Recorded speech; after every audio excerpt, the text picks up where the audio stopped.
Volume 2, Chapter 382, The Second Hometown. After his discussion with Professor Mo Ding, Tang Xiao proceeded to awaken the remaining 20 Solarians from their slumber. It was remarkable to note the inherent strength among the Solarians. Out of the 20, there were 13 Masters and 7 Elites, a ratio that was nothing short of astonishing, with not a single individual at a common level. Meanwhile, Daphne Clement had already spearheaded the formation of a development team for the planet Cave Bill. The planet's development had been in the planning stages for quite some time. Barring any unforeseen circumstances, Cave Bill was set to become the first extraterrestrial colony of the Fourth Civilization, with the Solarians being integrated as full members of this interstellar community. The journey to Cave Bill was undertaken aboard a Neruda-class envoy cruiser, a diplomatic vessel featured in the original sin of the Empire of the Sun. Measuring 150 meters in length, the cruiser boasted a comfortable interior and superior safety features, manned by a crew of 250.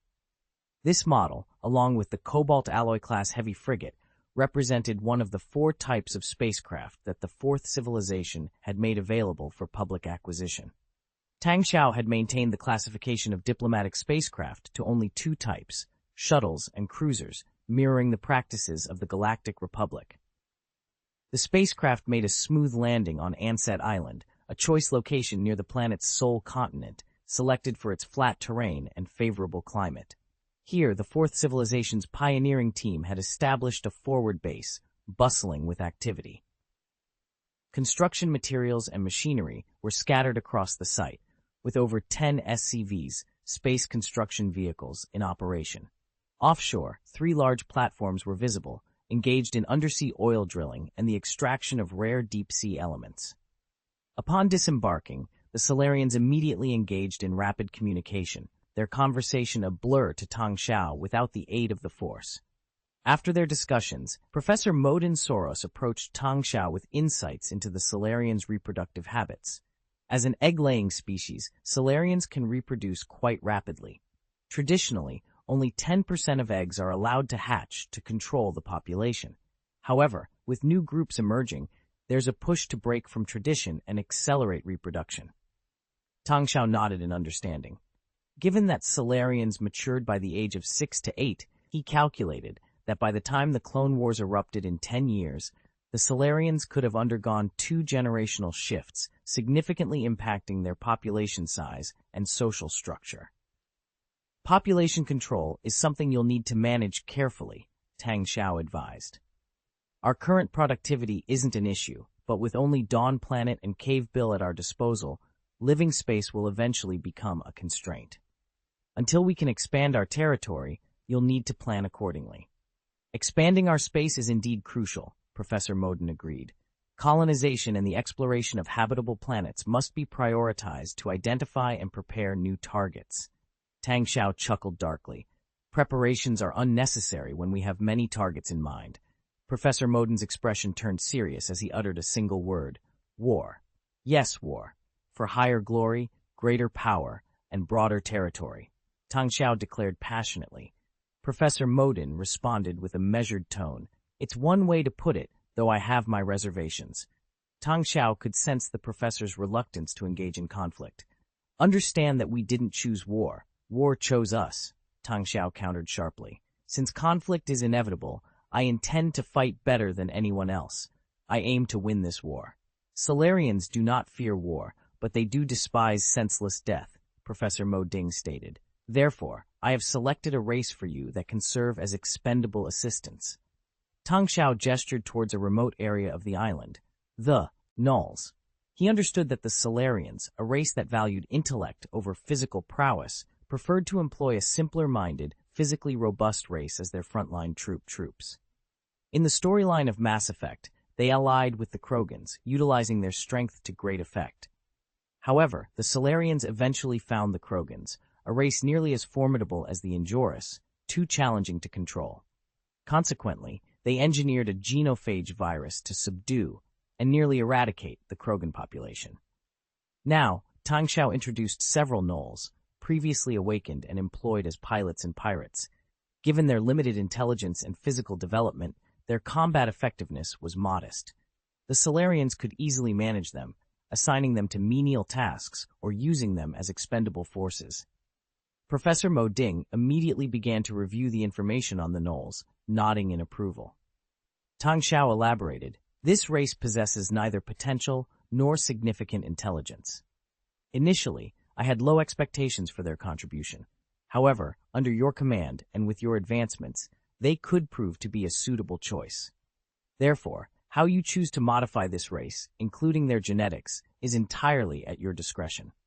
After a brief discussion with the Solarian team, they approached Tang Xiao and saluted him with their highest form of respect. "Continuity is paramount, Lord Governor.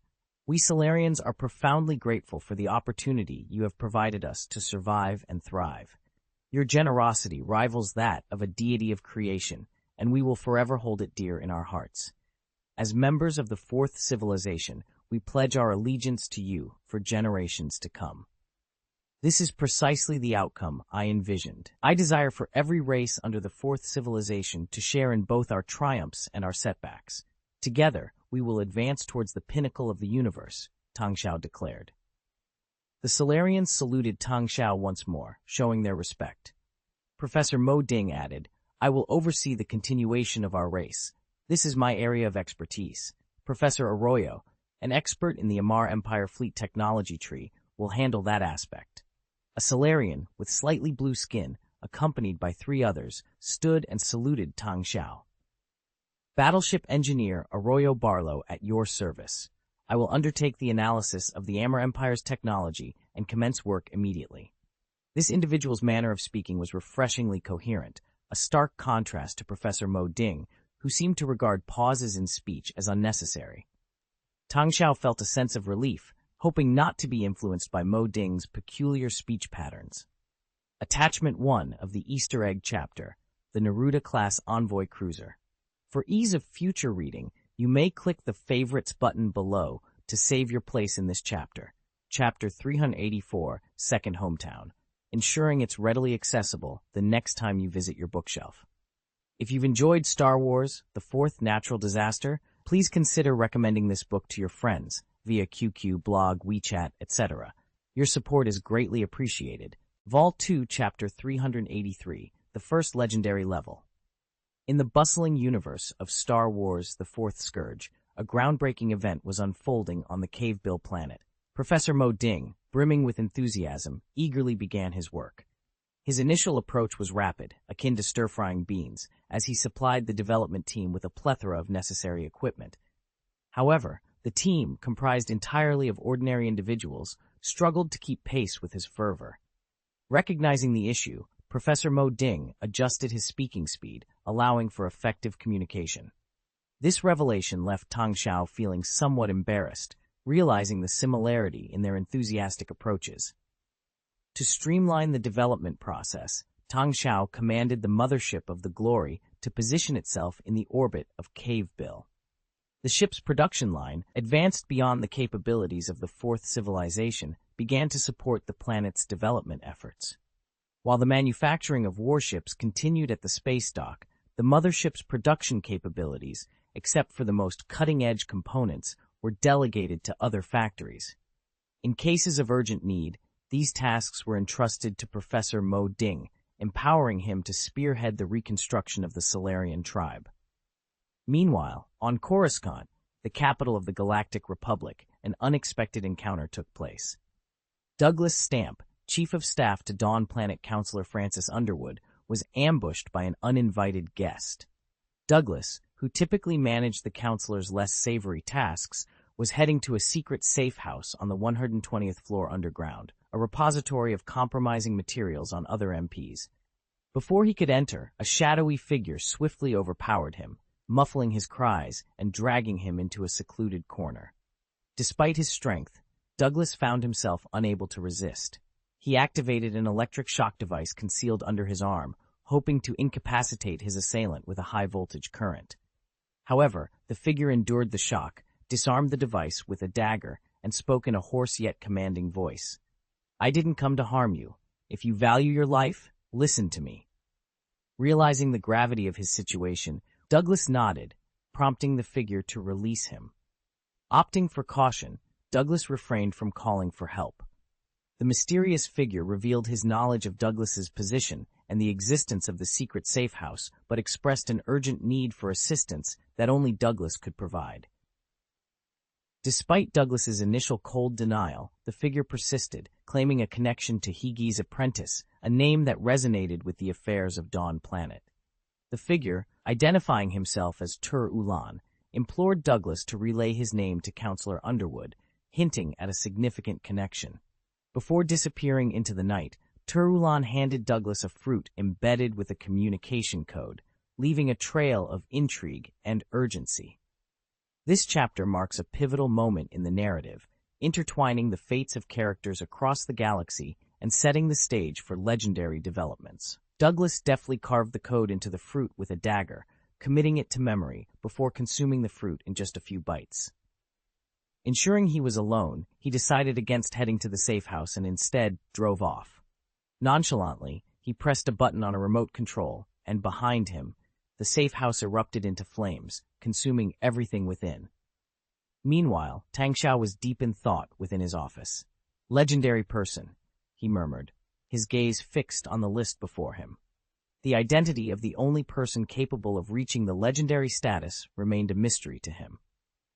Reflecting on it, he realized that legendary figures were indeed extraordinary individuals, surpassing even the most remarkable people known to the world.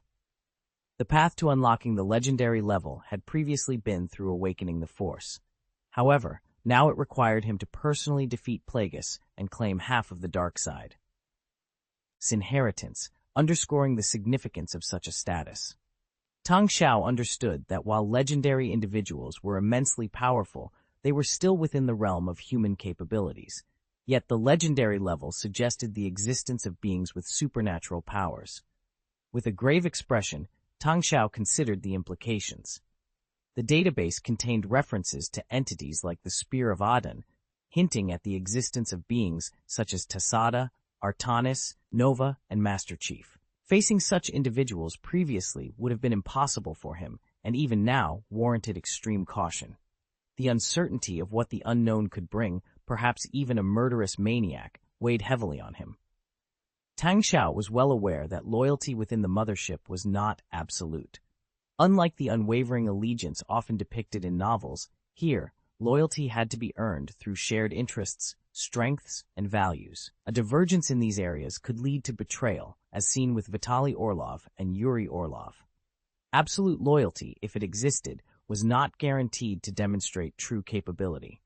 Resolved to face whatever challenges lay ahead, Tang Xiao decided to awaken the legendary individual and proceeded to the medical center, prepared for the worst. If this person proved unsuitable, he was ready to take decisive action.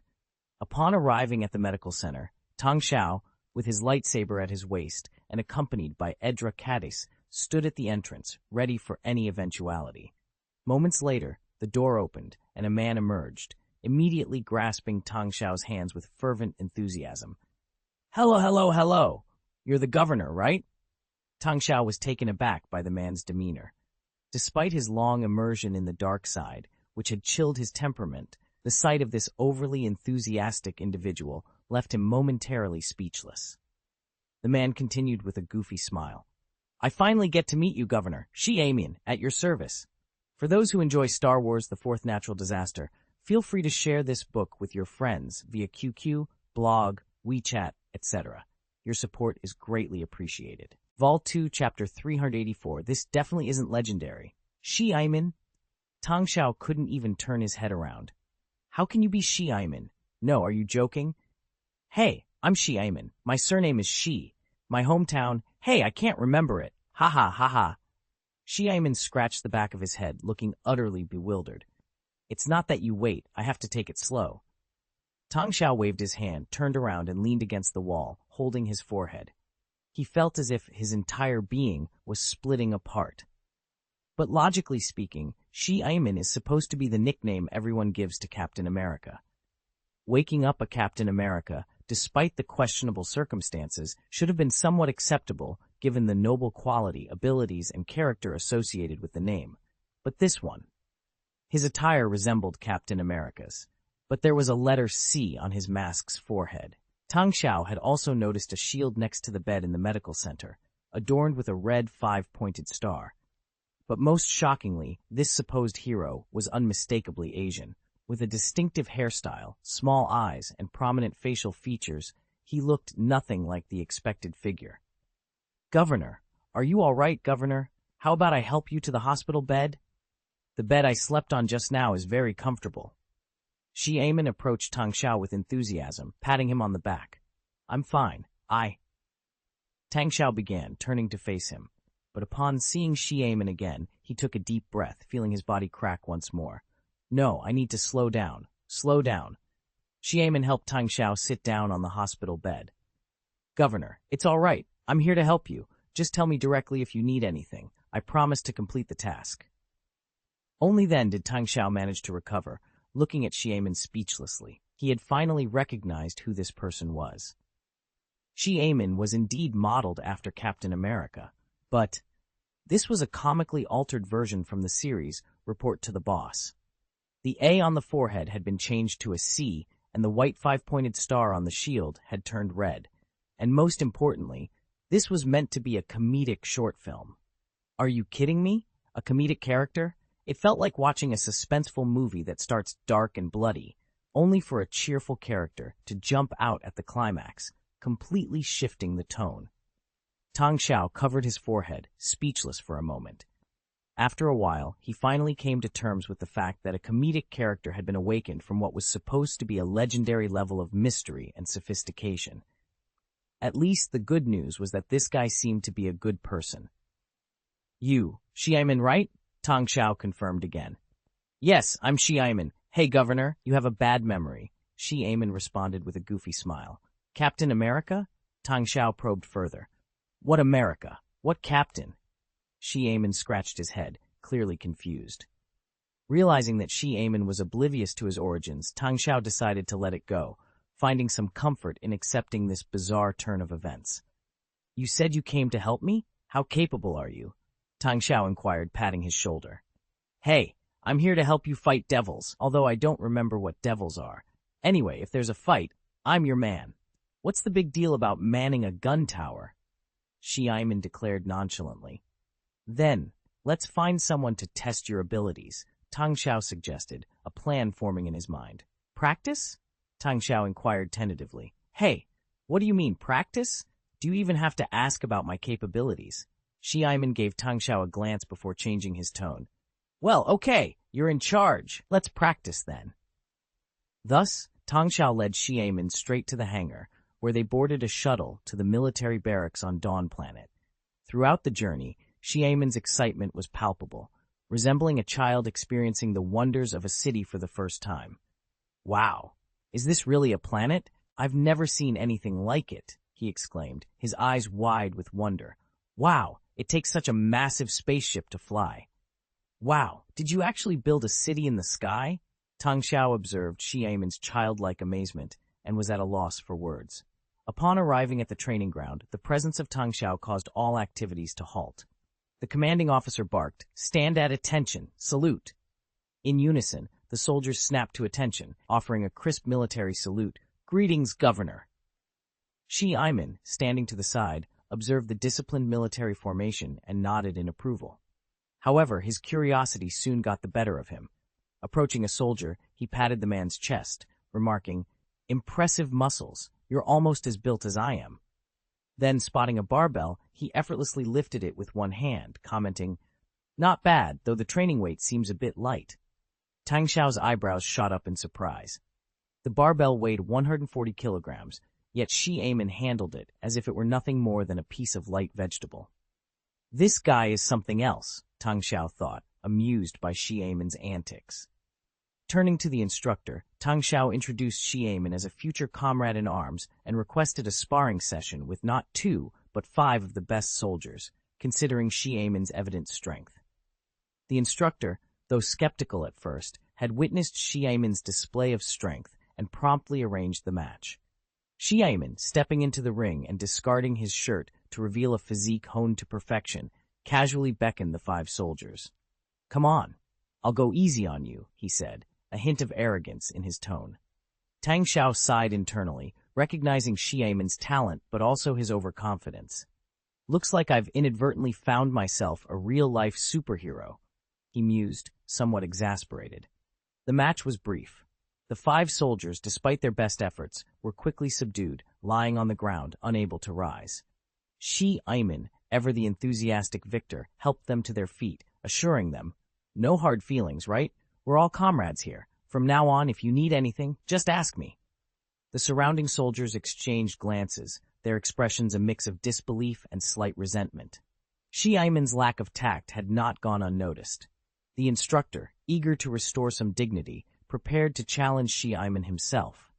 However, Tango intervened, suggesting they view the event as a learning opportunity rather than a contest of strength. "But," the instructor began, only to be cut off by Tang Xiao. "Listen, we're in different leagues. There's no need for comparisons," Tang Xiao explained, hoping to ease the tension. Xiaomin laughed, turning to Tang Xiao. "We, Governor, you're incredible too." Surprised, Tang Xiao asked, "And how would you know that?" "I just have this feeling. I can't explain it, but I sense that you're very powerful," Xiaomin replied, scratching his head. "Then, would you like to spar with me?" Tang Xiao offered with a smile. The chapter concludes with a humorous note, inviting readers to bookmark the page for easy future access and recommending the book to others who might enjoy this blend of military discipline, unexpected strength, and camaraderie among soldiers. "I'm sorry, but it seems there might have been a misunderstanding. The text you've provided doesn't contain any narrative or story elements related to a Harry Potter fan fiction or any other content that can be enhanced or corrected as per your request. It appears to be a generic message encouraging sharing on social media platforms. Could you please provide the actual text or chapter from the fan fiction that you would like to have improved?" Vol 2, Chapter 385, Tang Xiao vs. Xiaomin. No. This, you are the chief, heh. Xiaomin said, scratching the back of his head in an embarrassed manner. However, Tang Xiao simply smiled and removed his jacket, revealing a black tight vest underneath. His muscles, though not overly bulky, were well proportioned and clearly the result of systematic training, each one brimming with latent strength. With a light jump, he entered the ring, donned his gloves, and gestured to Xiaomin. "Come on." "Really? Can I actually spar with you?" Xiaomin asked tentatively. Upon receiving a nod from Tang Xiao, he made up his mind, stepped forward, and threw a punch at Tang Xiao's chest, though the force behind it was noticeably gentle. Bang! Tang Xiao deftly sidestepped, landed a solid kick on Xiaomin's chest, and sent him flying. "If you're going to practice, give it your all. How do you expect to survive on the battlefield with that kind of effort?" "Ooh! Right!" The surrounding soldiers cheered, clearly impressed by the governor's prowess. Xiaomin picked himself up, tasting a hint of blood in his mouth. Wiping it away, he found he was bleeding, but his resolve only hardened. "Governor, I'll take this seriously now.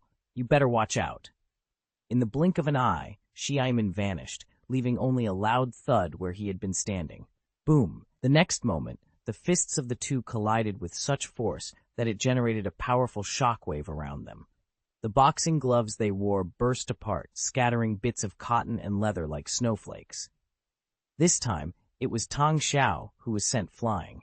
He had intended to gauge Xiaomin's strength, but hadn't anticipated the sheer force of the punch. Mid-air, he used the force to mitigate the impact and landed gracefully. However, Xiaomin was relentless, charging forward with a barrage of punches. Tang Xiao anticipated and neutralized each attack, yet he found himself being pushed back. He realized that Xiaomin's physical capabilities and combat skills were astonishingly superior. Without utilizing the force to enhance his own strength and speed, Tang Xiao would have been overwhelmed. Despite Tang Xiao's extensive combat experience over the past 3 years, it paled in comparison to Xiaomin's. After all, Xiaomin, despite his goofy demeanor, was modeled after Captain America, whose combat skills were rated level 6 out of 7 in the Marvel Universe. Although it was unclear if Xiaomin was a direct counterpart to Captain America, his demonstrated abilities certainly surpassed those of an ordinary human, aligning with Tang Xiao's assessment of the legendary tier. This tier included individuals who, while not possessing any supernatural talents, exhibited physical qualities far beyond the norm. Understanding why Xiaomin was the first to unlock the legendary tier became clear to Tang Xiao. Xiaomin's straightforward and obedient nature made him an ideal candidate, and his enhancements, while significant, were purely physical. As the fight progressed, with both combatants exchanging a flurry of blows, Tang Xiao realized that a straightforward melee approach would not suffice against Xiaomin. But the force was capable of much more than just enhancing physical prowess. A sly smile crossed Tang Xiao's lips as he prepared to unleash the full extent of his power. The entire ring seemed to pulsate with energy. Sensing the shift, Xiaomin immediately knew something was amiss. Xiaomin felt as though he was submerged in a thick, viscous liquid, with even the simplest movement of his fingers requiring immense effort. This is the paramount advantage that a force-sensitive individual wielding the force has in combat against ordinary foes. They can manipulate the surrounding space, using the force to obstruct every move their opponent makes. Gritting his teeth and with veins bulging from the exertion, Xiaomin summoned all his strength. Then, with a sudden and powerful kick off the ground, he propelled himself towards Tang Xiao like a bullet, delivering another forceful punch. Despite the constraints of the force, Xiaomin's speed and power were still vastly superior to that of an average person. Ordinary force sensitives would stand no chance against him. However, Tang Xiao was ready to conclude the battle. His body became like smoke, his speed increasing to a blur, rendering him invisible to the naked eye. It seemed as though multiple versions of Tang Xiao had materialized in front of Xiaomin. This was the enhancement of speed through the dark side of the force, coupled with the art of dark illusion, a technique Plagueis excelled in, and which Tang Xiao had mastered. Plagueis, after defeating his master Tenebris and surviving a spaceship crash, could run over 700 kilometers in an hour due to such extreme acceleration. This was his capability over long distances. His short-term bursts of speed were even more astonishing. As expected, Xiaomin struggled to focus, unable to keep up with Tang Xiao's enhanced speed. He found himself striking illusions in his attempts to counterattack, only to be kicked off the stage by Tang Xiao when he found an opening. The audience, comprised of soldiers, was beyond thrilled. The battle was exhilarating from every perspective, a boxing match in which their revered supreme leader personally participated, a once-in-a-lifetime spectacle. Tang Xiao stepped off the stage and extended his hand to Xiaomin, who accepted it without hesitation and was helped up. Scratching the back of his head, Xiaomin said with a sheepish grin, "The governor is truly remarkable, haha. You must understand, I'm not merely using the strength of my body," Tang Xiao explained earnestly. With a wave of his hand, a glass of water flew into his grasp from thin air. This power is known as the Force, and among our future adversaries, many will wield the Force. "So this is the Force," Xiaomin remarked with awe. "It's incredible. Can I learn it?" "I can't guarantee you'll be able to master it, but you must gain a deep understanding of this power," Tang Xiao replied, seizing the moment to address all the soldiers present. "Not just him, but everyone here must learn about the Force, understand it, because it might very well be our greatest challenge in the future." "Yes, Governor." The soldiers responded in unison, saluting. "All right, let's all return to our duties. Once I've established a curriculum for the Force, we'll begin our studies immediately," Tang Xiao announced. At that moment, a soldier approached, handing Tang Xiao a communicator and his jacket. An encrypted message awaited him. Upon connecting, the voice of Francis Underwood emerged. "Your Excellency, Governor, I'm not sure if you're acquainted with someone named Tur Ulan? For those eager to continue this adventure, remember to bookmark this page for easy access to the next chapter in Star Wars: The Fourth Natural Disaster. And if you've enjoyed this tale, consider sharing it with your friends across various platforms. Your support is greatly appreciated. Vol 2, Chapter 386, The Bereaved Dog. Star Wars: The Fourth Scourge. Tang Xiao's brow furrowed as he recalled the name Tur Ulan. This individual had served as the captain of the guard for King Hegodamast X and was the supreme leader of the Akani Sun Guard he had established. Tang Xiao had long believed Tur Ulan to be deceased, aware of his unwavering loyalty to Darth Plagueis. However, to lower Palpatine's guard, Turulan had ostensibly sworn allegiance to him. The intricate dance of deceit between Plagueis and his apprentice Sidious, filled with mutual suspicion and probing, ultimately saw the more cunning Sidious emerge victorious. Yet, it now seemed Turulan had not only survived, but had also made contact with Francis Underwood. It was clear Turulan was aware of Plagueis having another apprentice, though his identity remained unknown to him. One thing Turulan did know was Plagueis's significant ties with the Fourth Group during his lifetime, and their deep connections to Dawn Planet. With the Fourth Group now facing scrutiny in Coruscant's political arena and Dawn Planet in a relatively stable condition, Tang Xiao saw an opportunity. He resolved to assist Turulan and asked Francis, "Do you have a means to extract him from Coruscant? I might not, but Dryden Voss of Scarlet Dawn could manage. If you're set on aiding him, I'll make the arrangements immediately," Francis replied. "Take him out and send him to the desolate outer space near Sigorun. I'll meet him there. Don't bother asking for its location. If he truly is Turulan, he'll know the hyperspace coordinates," Tang Xiao instructed before ending the communication. He summoned Shi Aemon and Edra Caddis, instructing Edra, "Given that the Jedi Order is one of our potential adversaries, you need to share everything you know about them with Shi Aemon. And while you're at it, give him a tour." "What are you plotting now?" Edra asked coldly. "I'm too preoccupied to deal with you at the moment, but that doesn't mean I won't in the future. Continue to provoke me, and you might find yourself back in that mine," Tang Xiao warned before departing. At his private hangar, the Sith infiltrator spacecraft had undergone modifications. Its exterior was now a striking red, and an angular design of unknown significance had been added to the cockpit. Tang Xiao had christened it the Red Comet. The original ghost fighter of the Red Comet was handed over to Rory Swan, the chief engineer at Tyron Heavy Industries, to explore potential improvements for the next-generation ghost fighter. Silently, like a specter, the Red Comet departed the hangar and vanished into the cosmos. After navigating through hyperspace for 11 parsecs, it emerged near the hellish planet of Sojourn. The surface of Sojourn was a nightmarish landscape, ravaged by a supernuclear bomb developed jointly by Ars Varuna, Black Sun, and Ghidorah. Its crust was shattered, volcanic activity surged, and eruptions were incessant. The oceans had evaporated, leaving thick black clouds hanging in the atmosphere, punctuated by lightning and torrential rains that were quickly vaporized by the searing ground, only to form clouds once more. This catastrophic cycle of crustal movement was projected to last tens of thousands of years. Eventually, Sojourn would cool down, and life, as dictated by its original position in space, would emerge anew. Microorganisms residing in the clouds and liquids would evolve tenaciously, heralding the planet's rebirth. In the vast expanse of the universe, a planet known to very few, Sojourn, had found a new master in Tang Xiao. He had chosen this obscure world as the foundation for the secretive G project, a plan transferred from a previous endeavor.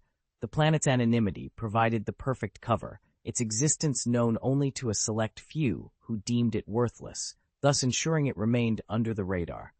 Among those few was Turulan, a man familiar with the planet's coordinates. Tang Xiao had summoned him, intending to verify his identity and then eliminate him as a potential test. Crete. Adorning a black cloak and concealing his face with the Force, Tang Xiao couldn't help but reflect on his previous disdain for the traditional attire of Siths and Jedi Knights. Now, as a Sith himself, he found the garb not only necessary, but beneficial, lending an air of mystery to his persona. Stationed in the Red Comet, equipped with a cloaking device, Tang Xiao waited. Roughly an hour passed before a Neimoidia-class shuttle emerged from hyperspace, its arrival marked by a flash of white light. The shuttle paused, scanning its surroundings, unaware of the Red Comet's presence due to its advanced cloaking. Soon, the shuttle initiated communication. A deep voice resonated. "I know you're here. You know me and ask me to come to Sojourn. I'm aware you're another apprentice of Lord Plagueis." Darth Marthael, as Tang Xiao was known in his Sith identity, remained silent, his hand poised over the control lever, ready to unleash the firepower of 6 laser cannons at a moment's notice. He had sensed a single life form aboard the shuttle, indicating Turulan had either come alone or eliminated any companions. The voice continued, revealing the speaker as Tur-Ulan, the supreme guard of the Akani Sun Guard. He recounted how Darth Sidious had betrayed them, killing Lord Plagueis and attempting to kill him as well, but he had managed to escape. Darth Marthael, with a cold smile, intercepted the shuttle's communication, declaring, "You were the captain of the highest guard. With your lord dead, you should not survive. A guard who fails to protect his master is worthless. My decision to spare you from Coruscant was my final act of mercy. You may leave." Tur-Ulan, desperate, knelt before the screen, pleading for a chance to avenge Lord Plagueis, insisting that his death should not be in vain and that he sought to kill Darth Sidious as his last wish. Marthael, unmoved, suggested he pursue his vendetta freely. Tur-Ulan, however, persisted, claiming allegiance to Marthael as the inheritor of Plagueis' will, offering his services to aid in Sidious's downfall. He argued his deep understanding of the Sith and the dark side's laws of succession. Marthael, unimpressed, deactivated the cloaking device, revealing the red comet directly behind the shuttle, its weapons aimed menacingly. Tur-Ulan, in a final bid for survival, offered valuable knowledge, the training methods of the Sun Guard and the location of a Sith artifact, hoping to prove his worth to Marthael and secure a place in his plans.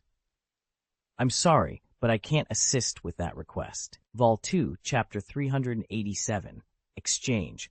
"A Sith artifact? Ha ha! You really dare to say that, Tur-Ulan. This is a matter of life and death for you. Think carefully." Darth Marthael laughed heartily. After his laughter subsided, he pressed the firing button without hesitation. The 6 laser cannons on the front of the red comet unleashed a barrage of powerful red blasts, effortlessly penetrating the shuttle's shields and striking its engine, causing a series of explosions. In less than a minute, the Neimoidian Coleoptera-class shuttle was reduced to a twisted wreck. A rescue capsule was launched, using the last of its power to distance itself from the site of the explosion. Tur-Ulan had acted quickly, fleeing immediately. However, rather than activating the jet engine of the rescue capsule to escape further, he stabilized the capsule, allowing it to float motionless in space. "Tell me the whereabouts of the Sith artifact," Marthael demanded coldly. "I don't know the specifics of the artifact, but Lord Plagueis once tasked us with investigating an ancient organization known as the Jedi Covenant. He believed that a Jedi Master named Lucian Dre possessed a Sith artifact, which he took with him to his tomb," Tur-Ulan explained frantically. The recent attack by Marthael clearly intended to kill him. Had he been any slower, he would have perished in the fiery explosion. "Which artifact? Where is this tomb?" Marthael pressed. "I don't know, and neither did Lord Plagueis. That's why he sent us to investigate," Tur-Ulan replied hastily. "I wonder if your memory might improve if I were to let you aboard my spaceship and leave," Marthael mused, a cruel smile playing at the corner of his mouth. "No, I have no desire for the artifact. Everything I know is here," Tur-Ulan hesitated before continuing. Marthael simply gave him a cold stare. After a moment, Tur-Ulan transmitted a document. "These are the results of my investigation and the clues provided by Lord Plagueis. That's all I know. I wish to serve you loyally. My only desire is to see Sidious defeated." Marthael regarded him coldly for a moment longer, then turned his spacecraft away, leaving Tur-Ulan in the rescue capsule, howling and pleading desperately. However, Marthael didn't travel far. He flew to the other side of the planet, where a large space station was nearing completion. The construction was secretive, with modules ordered and shipped for assembly, bearing the mark of the Cyressex Group. This group, known for its extensive robotics business and contributions to the Trade Federation's droid armies, had been taken over by Gross Shelby after the assassination of its former director, Safe Cyressex, by Darth Maul. Shelby had injected significant funds from the Fourth Group to expand the team and utilize the group in the secretive G project orchestrated by Tang Xiao. Marthael didn't board the space station. Instead, he activated the stealth device on his ship, surveying the construction of the space station and the testing facilities on the planet's surface. He then opened a communication channel with the current head of the G project, master computer expert Tremi Bullard. "How is the G project progressing?" Marthael inquired, his voice gloomy and devoid of any holographic projection. "A prototype has already been tested, but this place is infernally hot. Governor, as you can see, I've lost quite a bit of weight," Tremi replied, his voice trembling as he gestured to his significantly thinner frame. Iced Coke and potato chips should suffice for you. I'm more interested in the results of Project G. Time is of the essence. We have only 10 years, and I'm concerned that they... Malthael's statement trailed off, leaving an ominous silence hanging in the air, hinting at the urgency and gravity of their clandestine endeavors. Mashire, the supply of coke is insufficient, Mashire lamented. All of it has been consumed. You can't imagine how unbearably hot it is here.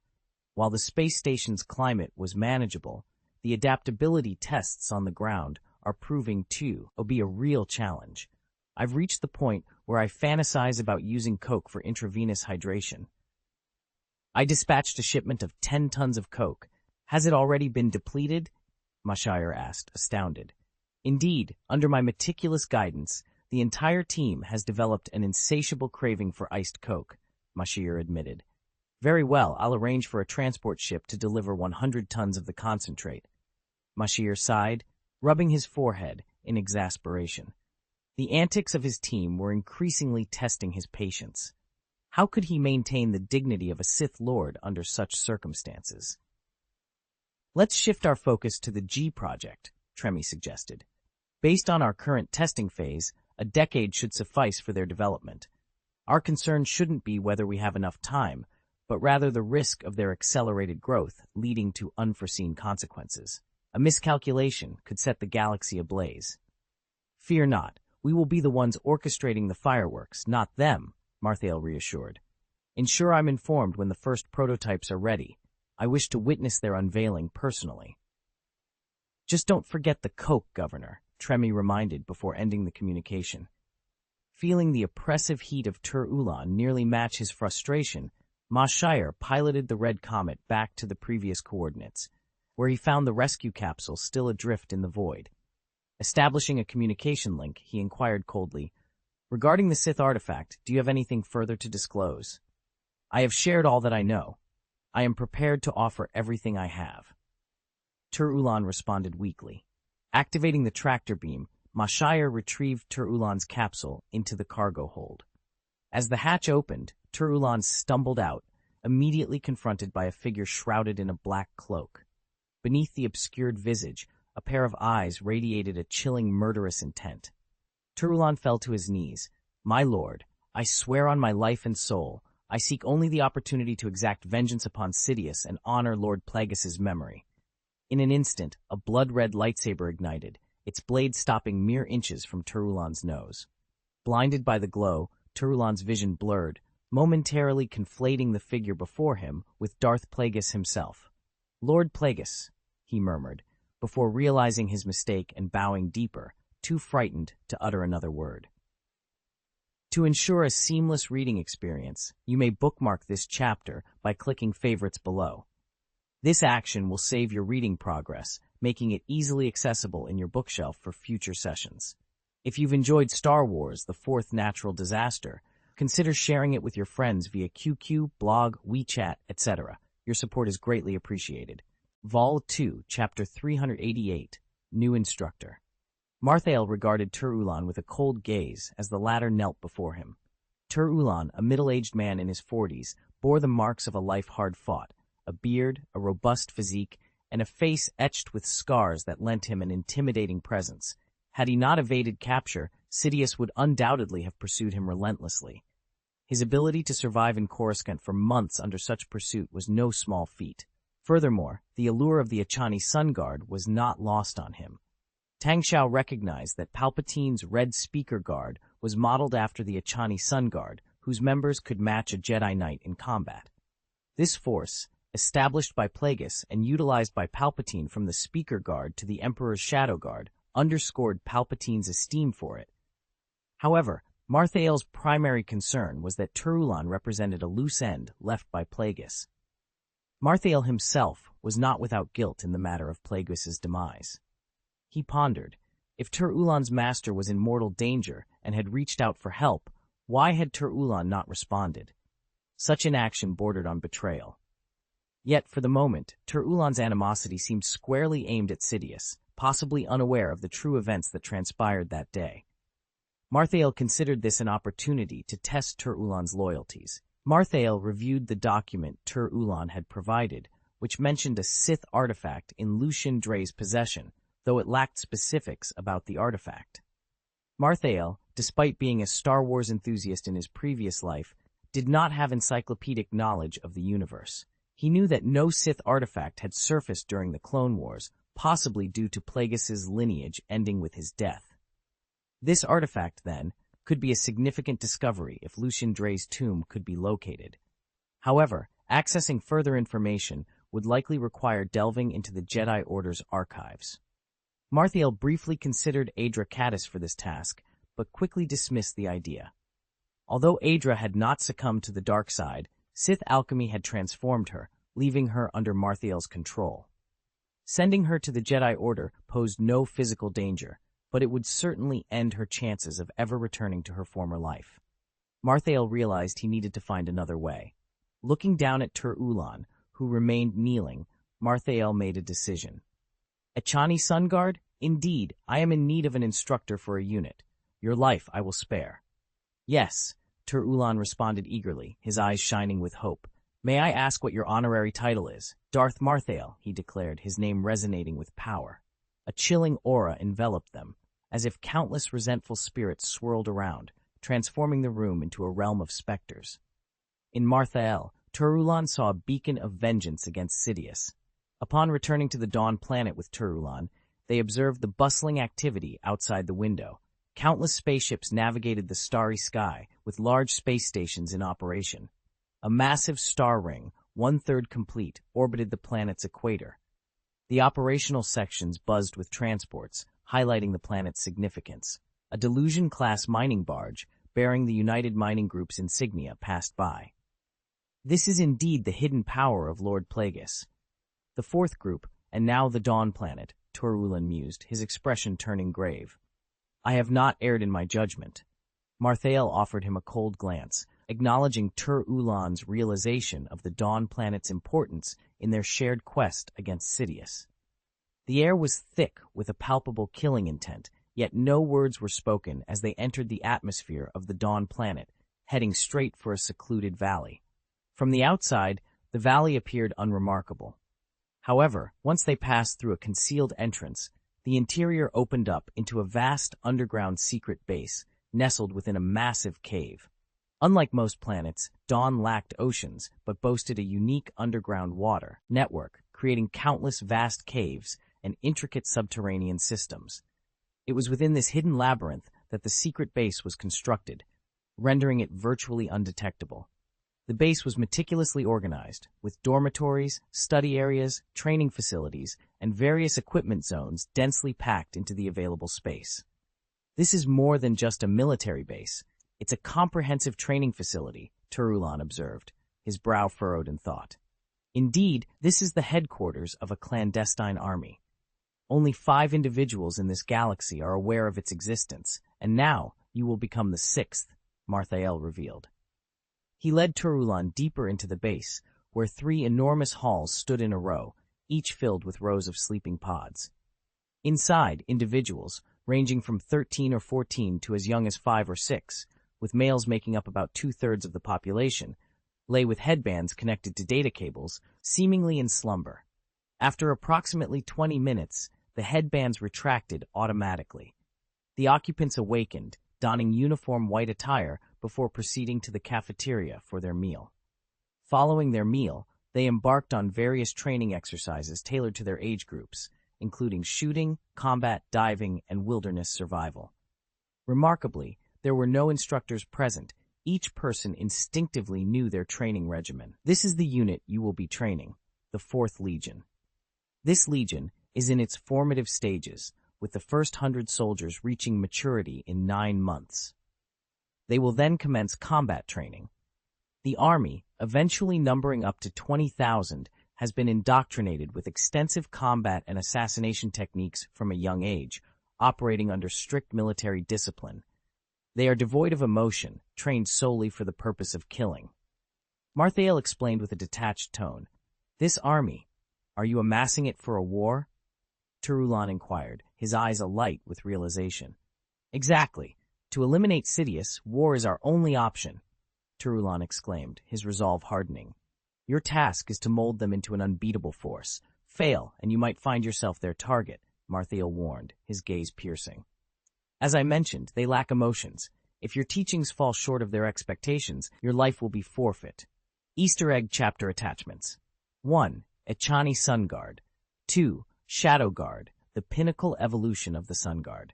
Note, to easily resume your reading, click favorites below to bookmark this chapter. Chapter 390, The New Instructor.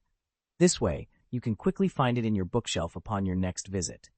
If you've enjoyed Star Wars, The Fourth Natural Disaster, consider sharing it with your friends via QQ, blog, WeChat, etc.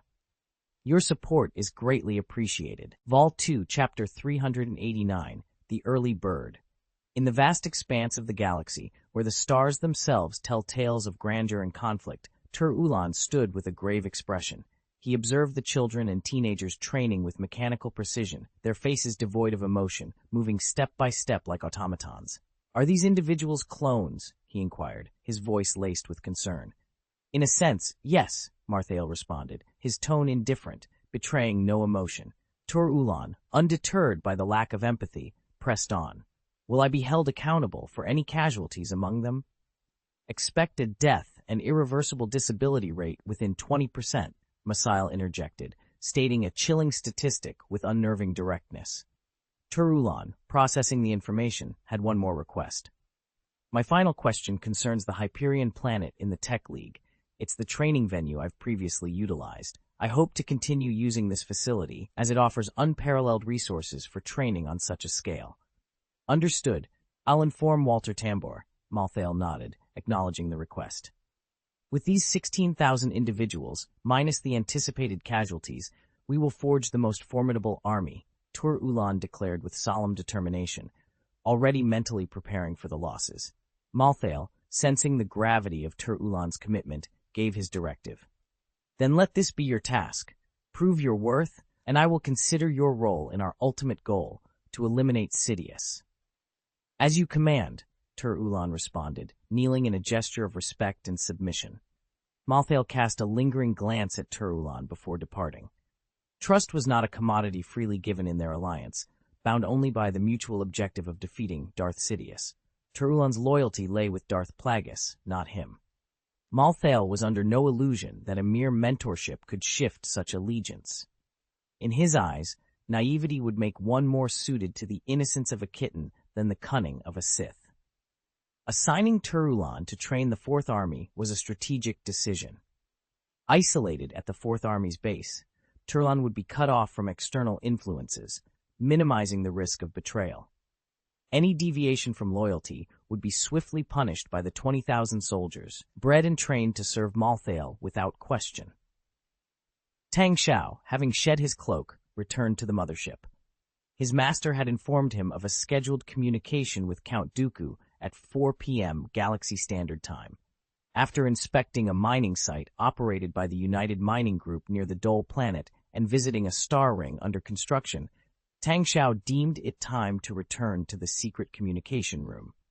Approximately 5 minutes later, Count Dooku's call came through as expected.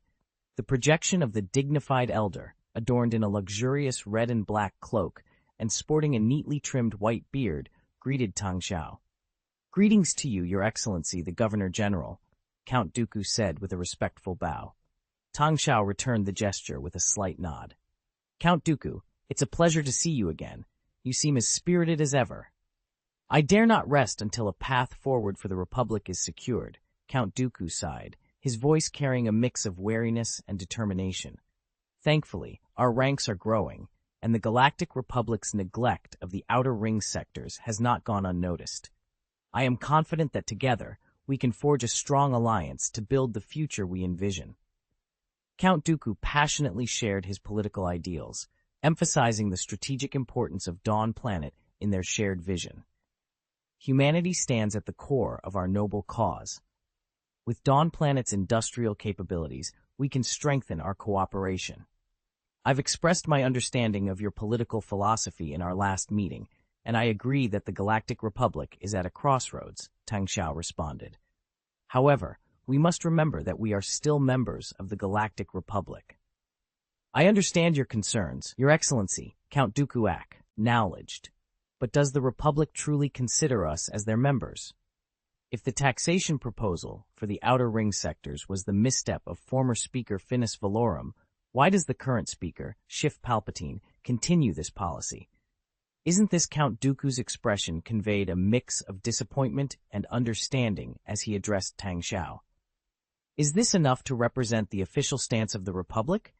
The Republic, primarily serving the interests of those within its inner circle and the core planets, has little regard for us, he said, shaking his head. Tang Xiao, wearing a smile, inquired, "What are your plans, Count Dooku?" "I aim to amplify our voice across the galaxy, and I wish for you to be part of this endeavor. Together, we can issue a statement declaring our resolve, encouraging more planets to align with us," Count Dooku proposed. Tang Xiao, with his hands clasped beneath his chin, replied thoughtfully, "That doesn't seem quite right, Count Dooku." Count Dooku persisted, "I believe this presents an excellent opportunity for Dawn Planet to broaden its influence, and having such a prosperous and enlightened planet as Dawn join us would be a significant honor for our cause." Tang Xiao expressed his reservations. "I hope you can understand my concerns, Count Dooku. Dawn is home to 2.4 million humans, 1.7 million Ewoks, and 400,000 other immigrants. I am responsible for the lives of these 5 million individuals. Our discussions should focus on their lives and the risks involved, not merely on ideals. While Dawn Planet possesses certain advantages, we are not in a position to openly challenge the Republic." Count Dooku, not overly perturbed by the response, maintained his composure. "I regret hearing such a decision, Governor.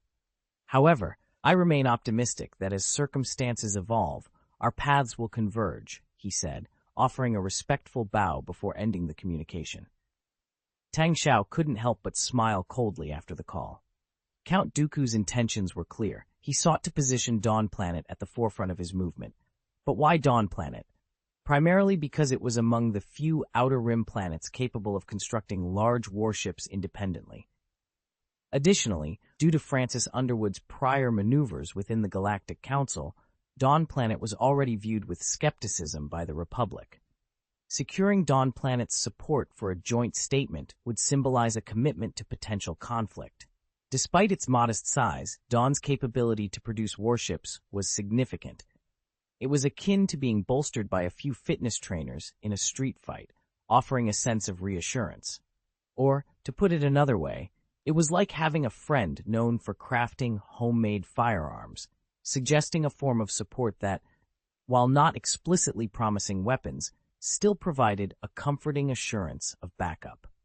For readers wishing to continue following this narrative, the option to bookmark this chapter for easy retrieval upon their next visit is available.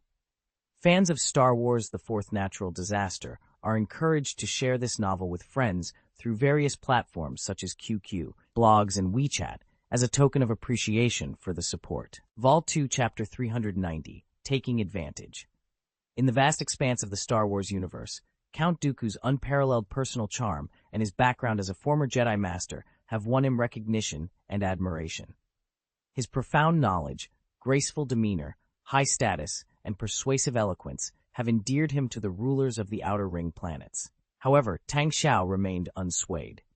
Tang Xiao never considered himself a skilled politician. He was aware of his limitations in navigating the complex political landscape. Acknowledging this, he sought out those who possessed the expertise he lacked. Even in his early days, when resources were scarce, he promised a high-ranking position to Francis Underwood, convincing him to lend his support. Tang Xiao understood that the Star Wars universe was deeply political, especially during the era of the Galactic Republic, where everything operated according to established protocols. The Republic, at least on the surface, allowed even the poorest and weakest planets a voice in the democratic process it aimed to uphold. Tang Xiao knew that understanding and engaging in politics was essential, regardless of one's power level. The political arena of the Republic was democratic, not a battlefield for the likes of Long Aoqian. To secure a voice and influence, one had to engage in politics, even if it seemed futile at times. Tang Xiao took pride in the fact that Dawn Planet had, through its own efforts, earned a significant voice in the galaxy. Under different circumstances, Tang Xiao might have readily accepted an invitation to join forces, knowing that the Confederation of Independent Systems was inevitable. Joining early would secure a more favorable position for Dawn Planet. However, the overture from Count Dooku was met with a firm refusal, both from Francis Underwood and Baron Helmut Zemo. Following his advisor's counsel, Tang Xiao had previously expressed agreement with Dooku's viewpoints but stopped short of committing to any concrete actions. This cautious stance was maintained during their most recent communication, where Tang Xiao again declined Dooku's request. Tang Xiao's hesitance stemmed from a critical revelation. Count Dooku was no longer a Jedi Master, but had become Darth Tyrannus, a Sith Lord and apprentice to Darth Sidious. The unfolding war was part of Sidious's grand scheme to restructure the galaxy's power dynamics. Dawn Planet and the Fourth Group, being creations of Plagueis, were targets in Sidious's campaign to eliminate his predecessor's influence.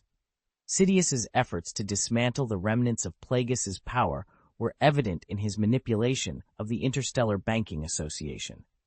By supporting a human faction during the war, Sidious eventually wrested control of the galaxy's largest financial institution from the moons, turning it into a tool for his own ends. Dooku's invitation to Dawn Planet, promising a high-ranking position, was ultimately a ploy to use their power against the Galactic Republic, only to discard them once they had served their purpose. Despite the Fourth Civilization's policy to join the Confederation of Independent Systems and oppose the Republic, aligning with Dooku under such terms was out of the question. After concluding the communication with Dooku, Tang Xiao reached out to Francis Underwood. Count Dooku contacted me, seeking Dawn Planet's support for a joint statement in favor of his separatist movement. Francis smiled knowingly. The outcome is clear, he said. You've made your stance clear, Frank, and I'm in agreement. Hence, I turned down Count Dooku. Francis chuckled. Count Dooku is none the wiser about our plans. Even if he tries, he won't be able to grasp what we're orchestrating. Let him ponder over it. Our goal is to leverage the separatist movement he's fostering in the Outer Ring to our advantage. Tang Xiao stroked his chin, a sly smile playing on his lips. Count Dooku has been diligently stirring up conflict in the Outer Ring and promoting separatism. Little does he know, we can use the unrest and fear among the planets in the Outer Ring to rally forces to our cause. So, are we ready to proceed? Absolutely, Francis replied. We're attacking this from 3 angles. I'll continue to sway former Circle members in the Parliament by opposing the Schiff Palpatine administration. Claire is expanding her Outer Planet Mutual Aid Foundation to gain more political influence. And for you, I've arranged a covert meeting tomorrow. Well done, Francis, Tang Xiao commended, nodding in approval. After discussing a few more political matters, they concluded their conversation. The following day, Tang Xiao, accompanied by Baron Helmut Zemo and the Fourth Group Director, Gross Shelbia, took a shuttle to the planet Jagar-Dur, the Jiwen people's homeworld. Despite being located in the Milky Way's inner ring and boasting developed industries, Jagar-Dur's complex gravitational environment and the Jiwen people's unique appearance and temperament have made them unwelcome among the galaxy's mainstream planets. They headed to the back of Karila, one of Jagar-Dur's 3 moons, where a giant Titan battleship was under construction near a space station. The shuttle flew directly to the station, flanked by 2 Queen-class armed space stations for protection. One of these stations had been cleared to host their secret meeting. Upon landing, they were greeted by Dagos, Planet Shay's representative, and Prime Minister Yadabar. The Shay people's names were notoriously difficult to pronounce, leading to simplifications for ease of communication. Shortly after Tang Xiao's arrival, Thunbak Tura, the representative from planet Semirth, and their governor also arrived. The leaders of the 3 planets convened in the space station. Thunbak Tura was taken aback by the sight of the colossal battleship frame, stretching 10,000 meters long, visible through the station's window. Is that a battleship? Thunbak Tura asked, incredulous. The meeting marked a pivotal moment, as alliances were forged and strategies laid out, all under the shadow of the looming Titan battleship, a symbol of their burgeoning power and the complex political maneuvers that lay ahead. Vol 2, Chapter 391, The Freemasonry Alliance. Indeed, this battleship represents the pinnacle of our strength, the might of our industry, Duggs exclaimed with fervor. The Ragnarov-class Titan battleship, upon completion, will stand as the most formidable vessel in the galaxy, boasting firepower capable of annihilating any adversary within a mere minute. Tang Xiao, gazing upon the battleship, felt his blood surge with excitement. However, his expression soon shifted to one of concern as he turned to Tula. Yet, should the Galactic Republic learn of our endeavor to construct such a battleship, the judicial fleet would descend upon us in an instant, obliterating the ship and all involved in its creation, he warned.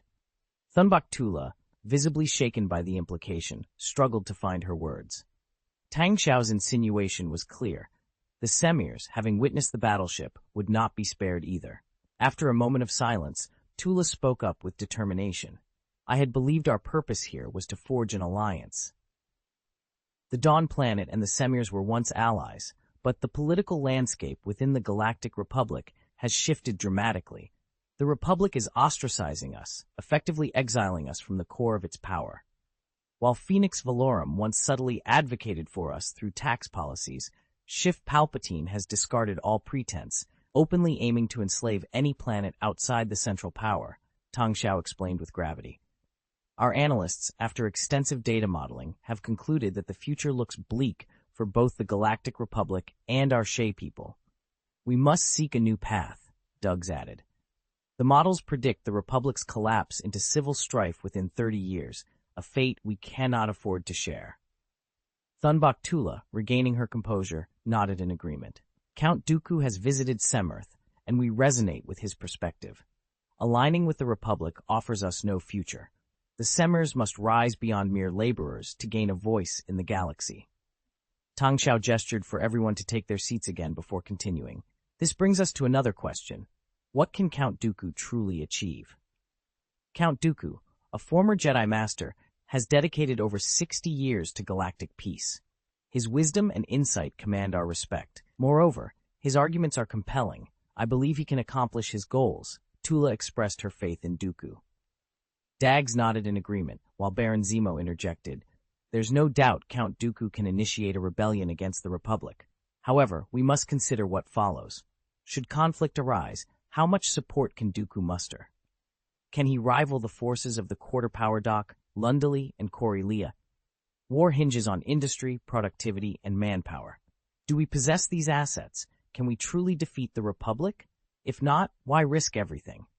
If we fail, we face obliteration. Being outside the Republic's core and branded as rebels and losers could lead to our genocide, Tang Xiao added, emphasizing the stakes. Baron Zemo continued, even if Dooku can gather significant support, unity remains a challenge. Convincing each planet to oppose the Republic is no small feat, and with divided loyalties, can we truly unite against the Republic? Senators Tula and Dags, along with the leaders of both planets, fell into a contemplative silence, weighing the gravity of their potential decision. Dags looked up, his expression serious as he spoke. Rebelling against the Republic is currently our most profitable strategy. Otherwise, we're merely embracing a slow demise. We've committed to constructing this Titan battleship, and there's no turning back now. It's unfortunate that Mr. Hego, the chief designer of the battleship, is no longer with us. Thunbach Tula remained silent, offering a solemn nod in agreement. Tang Xiao then posed a thought-provoking question. Dawn Planet maintains strong diplomatic relations with planets like Rhodia, Jabim, and Malastar. But do you know why I specifically approached only your two planets today? The representatives exchanged puzzled looks, unsure of the reason. However, Dags, ever the astute thinker, quickly grasped the underlying message and nodded slightly. It's because of our industrial capabilities. Exactly, Tang Xiao affirmed, his tone light yet carrying weight. Only planets with significant industrial capabilities can be part of our exclusive alliance. This way, we can synergize our industrial strengths more effectively. He elaborated, the Semirs boast robust manufacturing and industrial bases. The Givens excel in precise computations and the production of advanced equipment, and Dawn Planet is renowned for its superior warship design and manufacturing. However, The Semirs lack developmental skills. The Givens prioritize precision over scale, and Dawn Planet's size is its limitation. Individually, any of our planets would fall to the Republic in less than a day. Dags quickly caught on to Tang Xiao's vision. I see. By establishing a more efficient communication mechanism and pooling our capabilities, our collective power will significantly increase. Tang Xiao's eyes gleamed with determination. Exactly. With this strategy, no matter how many galaxies Count Dooku persuades to join the revolt against the Republic, we, the industrial powerhouses, will control the most crucial influence. Thumbaktula laughed heartily, clearly pleased. That's excellent. No matter what the future holds, we will remain at the heart of power. Indeed, Dags added, in the future, only planets with strong industrial capabilities and shared ideals will have the privilege to join our circle. Tang Xiao then gestured openly. Let's formalize our agreement, an alliance that will enhance the industrial capabilities of our planets and strengthen us collectively, the Mutual Aid Alliance. For those eager to continue this journey, feel free to bookmark this chapter for easy access in the future. And if you've enjoyed Star Wars: The Fourth Natural Disaster, consider sharing it with your friends through QQ, blogs, WeChat, and more. Your support is greatly appreciated. Chapter 392, The Birth of the Battleship. Star Wars: The Fourth Scourge. In a groundbreaking move, the planets of Dawn, Semirth, and the G-Wen people forged a secret alliance, establishing a mutual aid pact with Tang Xiao, the governor of Dawn Planet, at its helm. This decision was driven by the fact that Dawn Planet held the reins to the essential core technology that was pivotal for advancement. Despite the potential to increase population and construct factories, without a substantial investment, running into tens or hundreds of billions, into this core technology, progress would remain a distant dream. Tang Xiao wasn't just a figurehead. He was a visionary. His possession of the formidable Titan battleship underscored his leadership, leaving the G-Wen and Semirth with no objections to his role at the forefront of the alliance. As the alliance solidified, the three planets began to move in political and diplomatic harmony. They adopted a neutral stance towards Count Dooku's separatist movement, voicing strong support in principle but stopping short of any tangible action. Count Dooku, preoccupied with garnering support from numerous planets, underestimated the trio, assuming their neutrality was a strategy to remain observers from the sidelines. Amidst the Republic's preoccupation with the separatist movement, the newly formed alliance embarked on a covert collaboration. They assembled a secret team, led by the G-Wen, comprising senior engineers who had previously dissected the Ragnarov-class Titan battleship. This project, still in its infancy, was named the Ankelon Project, a venture shrouded in utmost secrecy to prevent any leaks, with the team members' families closely monitored. The Alliance's ambition was to develop their flagship battleship, the Cole-class battlecruiser, inspired by the original sin of the Empire of the Sun from the Traitors' Emergency Alliance. This behemoth, stretching 1,100 meters in length, was reclassified as a battlecruiser in the Fourth Civilization's battleship taxonomy. The Cole-class battlecruiser boasted formidable firepower, with its arsenal focused primarily at the front. It was equipped with 4 heavy laser cannons and a colossal electromagnetic railgun, 40 meters in caliber and extending over 670 meters in length. Furthermore, the Cole-class battlecruiser featured an extensive close-up defense system, including quadruple-mounted near anti-aircraft cannons and dual-mounted medium-sized turbo-laser cannons, ensuring it could fend off threats from large and medium-sized warships alike. Despite its impressive offensive and defensive capabilities, the battlecruiser's hangar space was limited, accommodating only 12 Ghost fighters or 30 Vulture robot fighters. With a crew of 2,500, including 500 Marines, the Cole-class battlecruiser was a fortress of power and resilience, designed for decisive fleet battles. Its energy supply powered the heavy laser cannons and the devastating electromagnetic railgun, capable of delivering catastrophic blows to enemy warships. Additionally, the battlecruiser was outfitted with a nuclear bomb launcher for orbital bombardment, further enhancing its strategic value in warfare. The birth of the Cole-class battlecruiser marked a new era in the Alliance's military capabilities, positioning them as a formidable force in the galaxy's ever-evolving geopolitical landscape. The Cole-class battlecruisers, capable of launching fusion nuclear bombs with a yield of 50 million tons and equipped with 60 rounds of ammunition, represent a formidable force capable of inflicting catastrophic damage on a planet if unopposed. These battlecruisers are to be constructed by the Semirs, with the initial order of 100 ships being distributed as follows: 25 for Dawn, 40 for Semis, and 35 for Givens. This allocation reflects the needs of the planet Semirth, which, with its vast population of 10 billion, requires a significant number of warships for protection.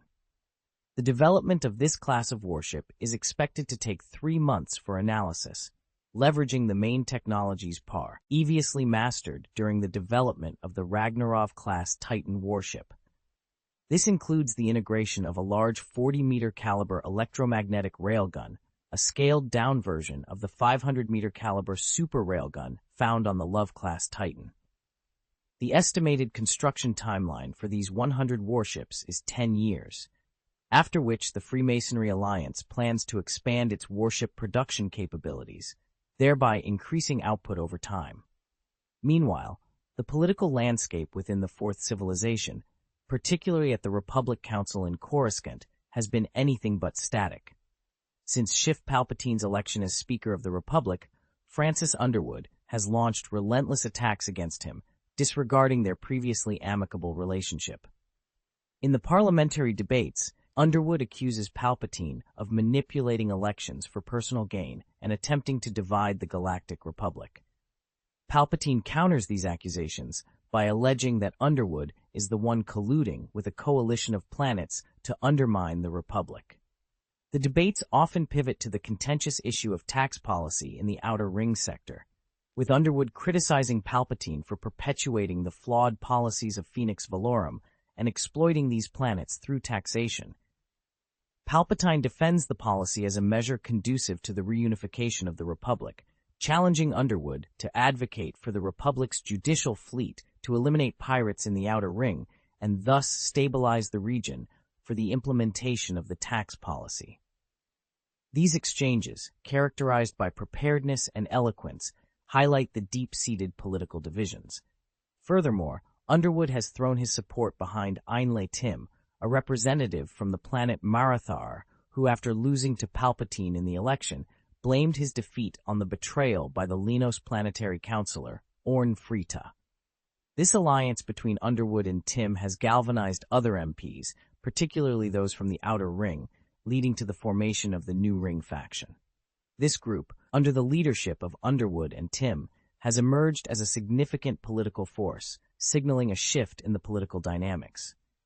For readers who wish to continue following this intriguing blend of political intrigue and interstellar warfare, the option to bookmark this chapter for easy future access is available.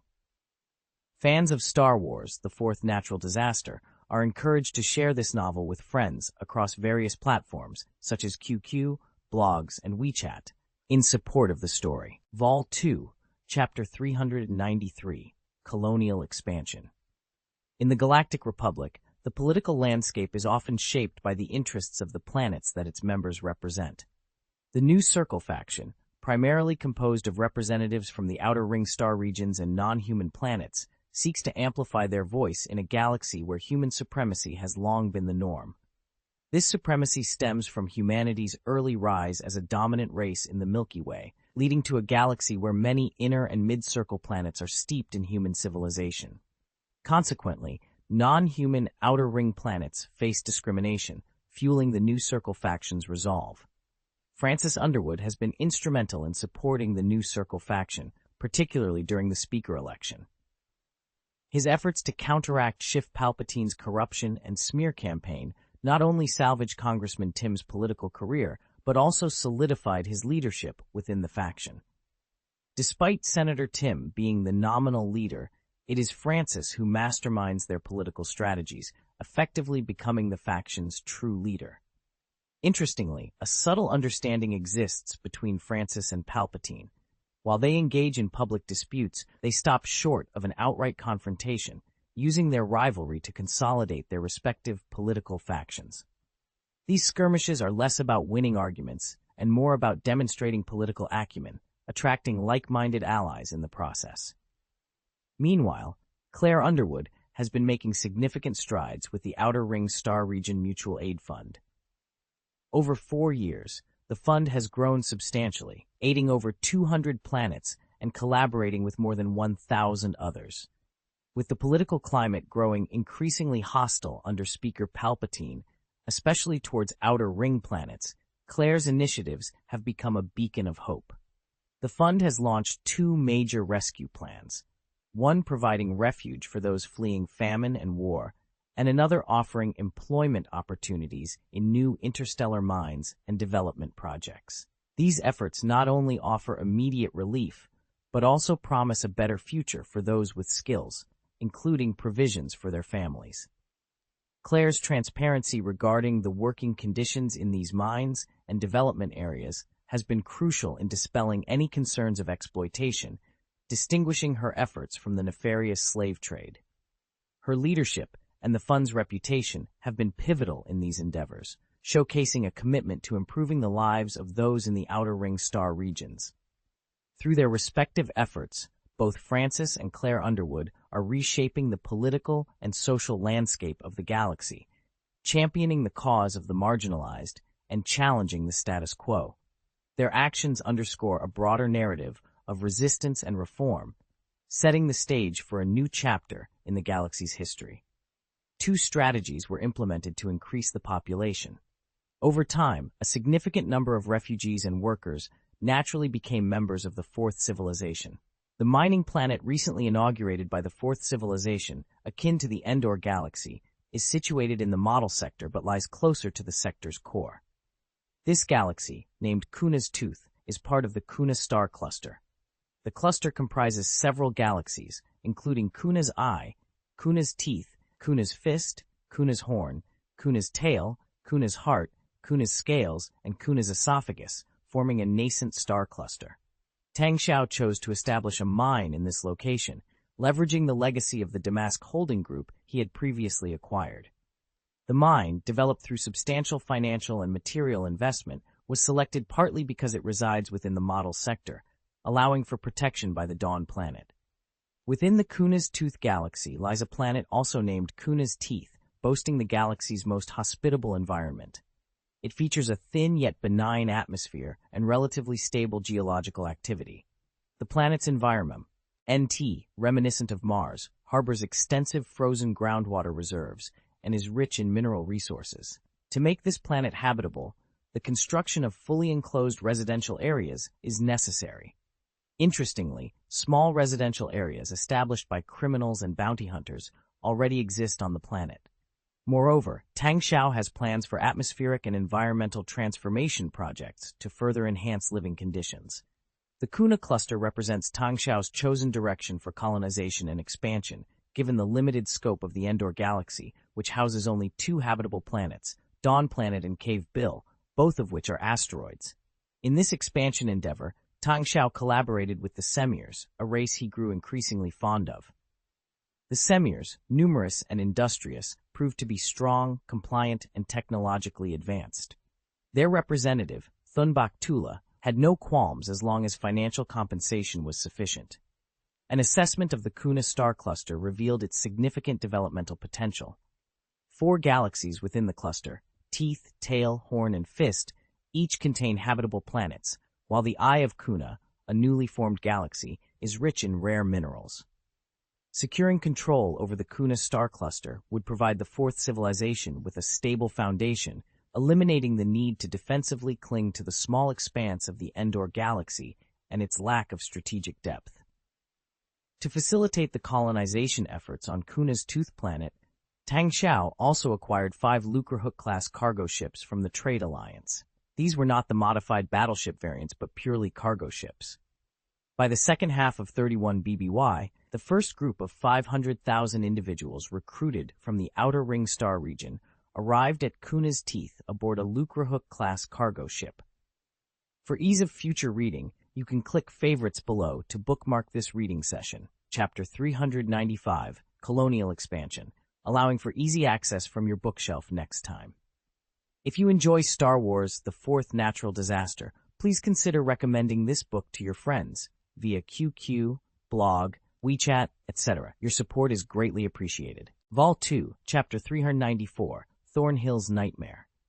In the vast expanse of the galaxy where the Star Wars saga unfolds, the Fourth Scourge novel takes a dramatic turn. Minister of Finance of the Fourth Civilization and acting director of Damask Holdings Group, Simon Tang, arrived at Tang Xiao's office with significant news. The Interstellar Banking Association is ready to deposit a substantial sum of about 7 billion credits into the account of the Quarter Power Dock as a low-interest loan, he announced. This funding was earmarked for the training facilities and armament of the Clone Army, a colossal project exceeding 10 billion credits. Damask Holdings Group had already contributed over 2 billion credits, with the fourth group amassing more than 300 million credits. However, all these funds had been embezzled by Palpatine, leaving Tang Xiao in a state of frustration. The loss of Black Gi was a significant blow, but in comparison to our gains, the loss of over 2 billion credits is relatively minor, Simon remarked with a smile. Despite the setback, Tang Xiao was resolute. Hago may be gone, but I'm still here.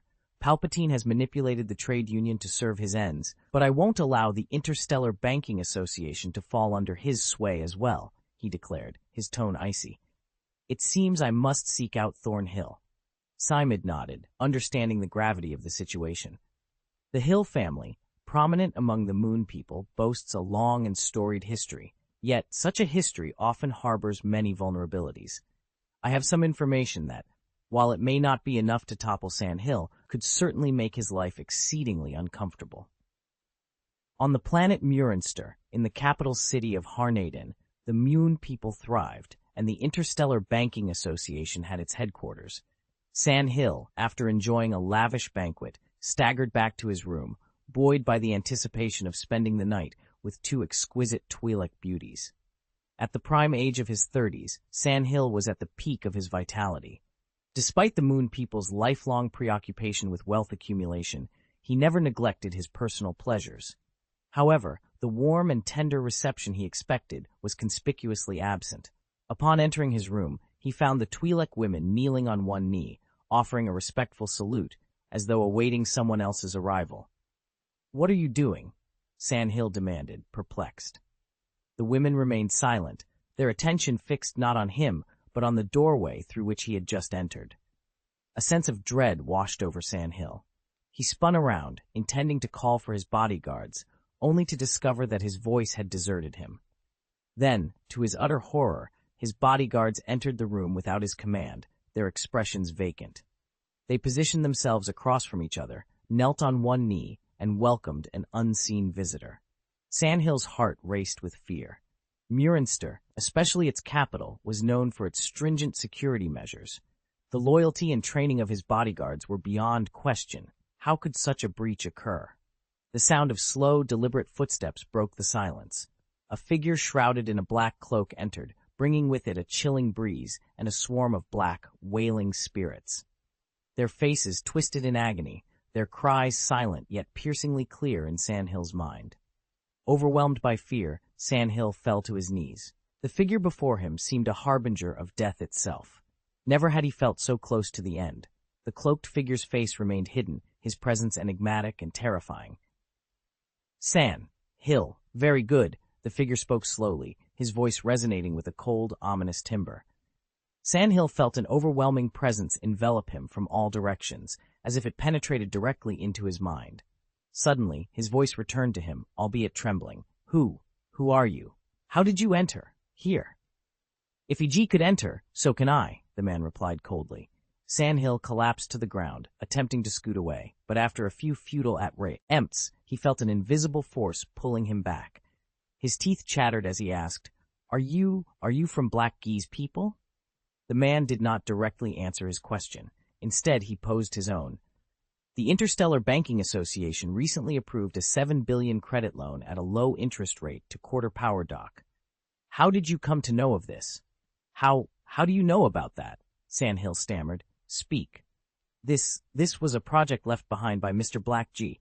He instructed me not to question it, just to proceed with the operation, and I'm aware that Damask Holding Group has investments in it too. Sandhill confessed, too terrified to withhold any information, grateful he hadn't lost control of his bladder. Blackgi is dead.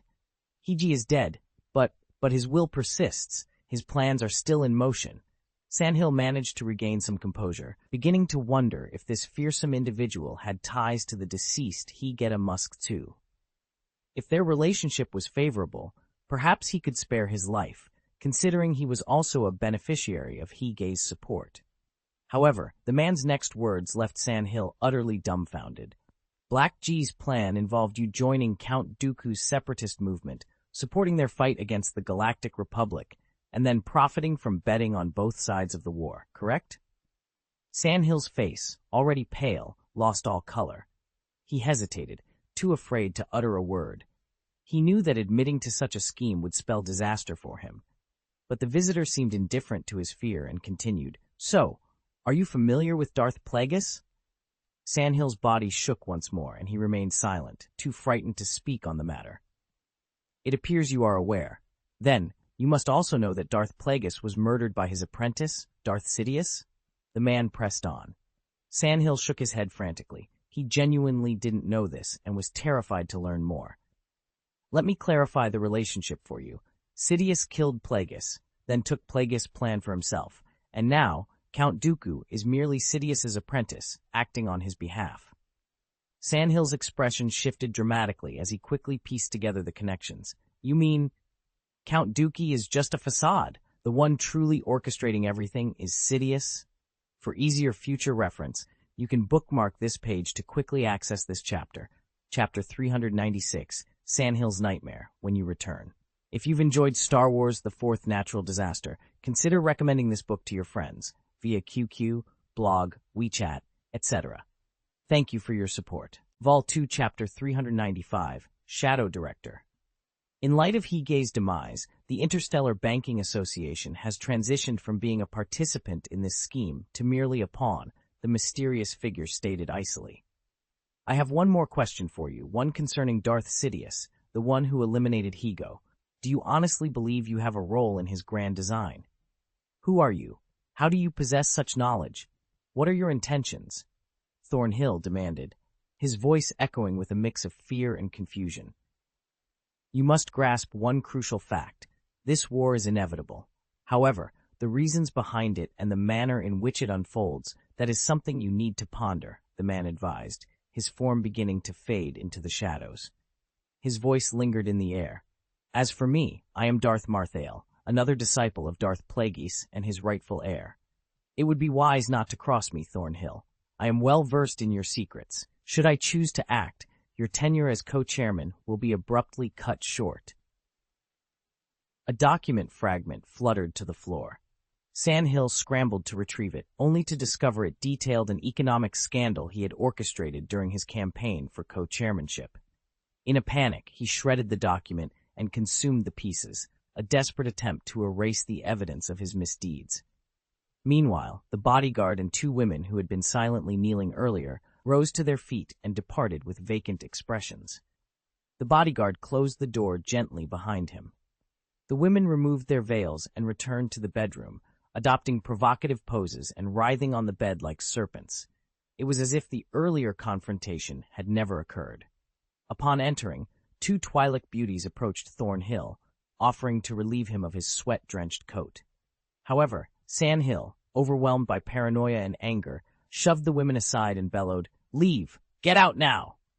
Sandhill spent the entire night in turmoil, his mind racing. By morning, he was fixated on a single name on his communicator, Tang Xiao. The enigmatic visitor had claimed to be Hige's apprentice, a fact known only to a select few within the Interstellar Banking Association and Damask Holding Group. Indeed, Hago had played a pivotal role in the ascension of the Fourth Group and Planet Dawn, marking them as early successes in his portfolio. Following Hago's death, the Damask Holding Group swiftly fell under the control of an enigmatic figure, dubbed the Shadow Director, within the Interstellar Banking Group. The organization was at a loss on how to engage with this new leadership. The pieces of the puzzle began to align for Thornhill after the mysterious visit. Could the visitor have been Tang Xiao? The thought was chilling, yet without concrete evidence, he was trapped in a web of speculation and fear, unable to confide in anyone. The risk of death was too great. The visitor, whether Tang Xiao or not, had inherited Hago Damask II's authority, placing him among the top echelons of the Interstellar Banking Association. This level of access allowed him to peruse confidential documents and enter restricted areas with ease. With such authority and the visitor's demonstrated power, Thornhill realized his life hung by a thread. After much deliberation, Thornhill finally mustered the courage to press the button, initiating contact with Tang Xiao. "Yo, isn't this Mr. Chairman? What brings you here?" Tang Xiao appeared in the holographic projection, seemingly in high spirits as he enjoyed a meal. Observing his demeanor, Sandhill hesitated once more. Tang Xiao seemed entirely different from the person he had encountered the day before. Unable to recall the pressing questions he had initially intended to ask, Sandhill scrambled for a conversation starter. Oh, by the way, remember the Kali demigod Grievous? He's currently in a precarious situation and is planning to undergo a transformation on the planet Geonosis. Would you be interested in witnessing it?" No sooner had he spoken than Thornhill regretted his words. Although Tang Xiao was acquainted with Grievous, this affair was utterly unrelated to him. Moreover, this was a confidential operation between him and Count Dooku. Unexpectedly bringing someone along could complicate matters with the Count. Sandhill now hoped that Tang Xiao would express disinterest in visiting Geonosis, a planet notorious for its insectoid inhabitants and barren, gobi-like terrain. "Great. I was just looking for something to do. When do we leave?" Tang Xiao responded immediately, much to Sandhill's dismay. On second thought, perhaps it's best if you don't." Sandhill stammered, attempting to concoct an excuse to dissuade him. At that moment, he found this conversation more daunting than any business negotiation he had ever faced. "Oh, why? Can't I come along?" Tang Xiao's smile remained pleasant, yet his narrowed eyes conveyed a slightly ominous undertone to Sandhill. Memories of the previous day's encounter, where he had been overwhelmed by a fear of death, caused Sandhill to shudder. Okay, the procedure is scheduled for tomorrow. We can depart immediately," he conceded. "Then I'll see you soon," Tang Xiao said, ending the communication and leaving Sandhill feeling awkward and apprehensive. After a moment of contemplation, Sandhill's expression turned inscrutable. He made his way to the hangar platform and piloted a shuttle towards the planet of Dawn. He headed directly to his favorite meditation spot, which Tang Xiao had always considered the most picturesque location on the planet, affectionately naming it the Valley of Tranquility. Upon reaching a mountain adjacent to a waterfall, Tang Xiao found Adra Cadis kneeling in meditation. He stood behind her, silently observing. Ever since he had resurrected Adela, he felt a profound connection with her, encompassing soul, force, and potentially more, though their physical bodies had not yet united. He extended his original force, sensing the diminished power within Adela's body. A sneer formed on his lips. "Still struggling, Adela? Your strength has long since waned." Vol 2, Chapter 396. Bright? Idra Cadis opened her eyes, and a golden light flashed through them, illuminating her beautiful features. She suddenly turned to face Tang Xiao, her voice cold and accusing. "My strength has been tainted by the dark side, and it's all because of you. You imprisoned me in that mine, surrounded by the dark side's influence. I was curious to see how a noble Jedi Knight would fall." Tang Xiao mused, stroking his chin thoughtfully. His gaze lingered on Idra's form, not hiding his admiration. He could have easily taken advantage of her, but he refrained. He was more interested in the process itself. "The light will always reside in my heart, and the Force is with me. I will never succumb to the dark side," Adra declared with conviction. "I'm glad to hear that. How about this? I'll give you a chance. You see, I haven't been practicing the ways of the Force for very long, only about 3 years. I would appreciate it if you could teach me, in the manner of a Jedi Knight," Tang Xiao proposed, his tone light. "You've achieved this level in just 3 years?" Adra was taken aback, then quickly realized what he was implying. "Wait, you mean you want me to teach you the ways of the Jedi Knights? The path of the light side of the Force?" "Exactly," Tang Xiao confirmed casually. "You wish to return to the light?" Adra's spirits lifted, hope shining in her eyes. I knew it. There's still light in your heart. If I can teach you, you'll definitely have the chance to return to the light side. Well, that will depend on your teaching skills, Tang Xiao replied with a sly smile. Then let's begin right away. Adra stood up, ready to start. Hold on, first I want you to meet someone, Tang Xiao interjected, raising his hand to pause her enthusiasm. Meet who? Adra frowned, puzzled. Count Dooku. Count Dooku? You want me to meet Count Dooku? How can this be?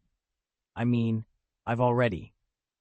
Adra's confidence wavered, and she became visibly distressed. Tang Xiao watched her reaction with interest, then asked, In the eyes of your Jedi Knights, what kind of person is Count Dooku? He is a respected elder, known for his high moral standards, his disdain for evil, and his selflessness. Having been a part of the Jedi Order for over 60 years, he has trained many excellent Jedi Knights. He is also a master swordsman, rivaled only by Master Yoda within the Order. Idra responded immediately, her admiration for Count Dooku evident in her tone. Indeed, he has mentored many outstanding apprentices, such as Qui-Gon Jinn, who was killed by Darth Maul, and Komari Vosa. Tang Xiao agreed, nodding. They all sacrificed themselves in the battle against the dark side. Death couldn't stop them from becoming heroes. Their spirits will return to the embrace of the Force. Idra's eyes welled with tears, and she spoke with a passion that made her seem like a lioness roaring at Tang Xiao, as if he were the greatest villain. Qui-Gon Jinn is indeed a hero, but Komari Vosa, that's an interesting case, Tang Xiao said, a mischievous smile playing on his lips. After being expelled from the Jedi Order, she joined the cult organization Bando Gora. Captured and subjected to immense pain, she became a high-ranking priestess, orchestrating numerous terrorist attacks and creating a drug that rendered its users mindless, yet capable of thought. Hundreds of thousands of civilians died by her hand. That's impossible. Adra's face drained of color. What's even more amusing is that it wasn't your Jedi Order that besieged Bando Gora, but my master, the Sith Lord Darth Plagueis, along with Darth Sidious and later Darth Maul, who killed Qui-Gon Jinn, and myself, Darth Marthel. Tang Xiao revealed with a sneer. Idra's complexion turned ashen. But do you know what the funniest part is? Tang Xiao leaned in close, whispering in her ear, I was the one who found Komari Vosa's hiding place and then crippled her. But I was quick, and she didn't die immediately. Finally, I informed Count Dooku, who arrived to hush her slowly struggle and die in the cold. Isn't that amusing? You're lying, Idra exclaimed, her voice loud and filled with panic.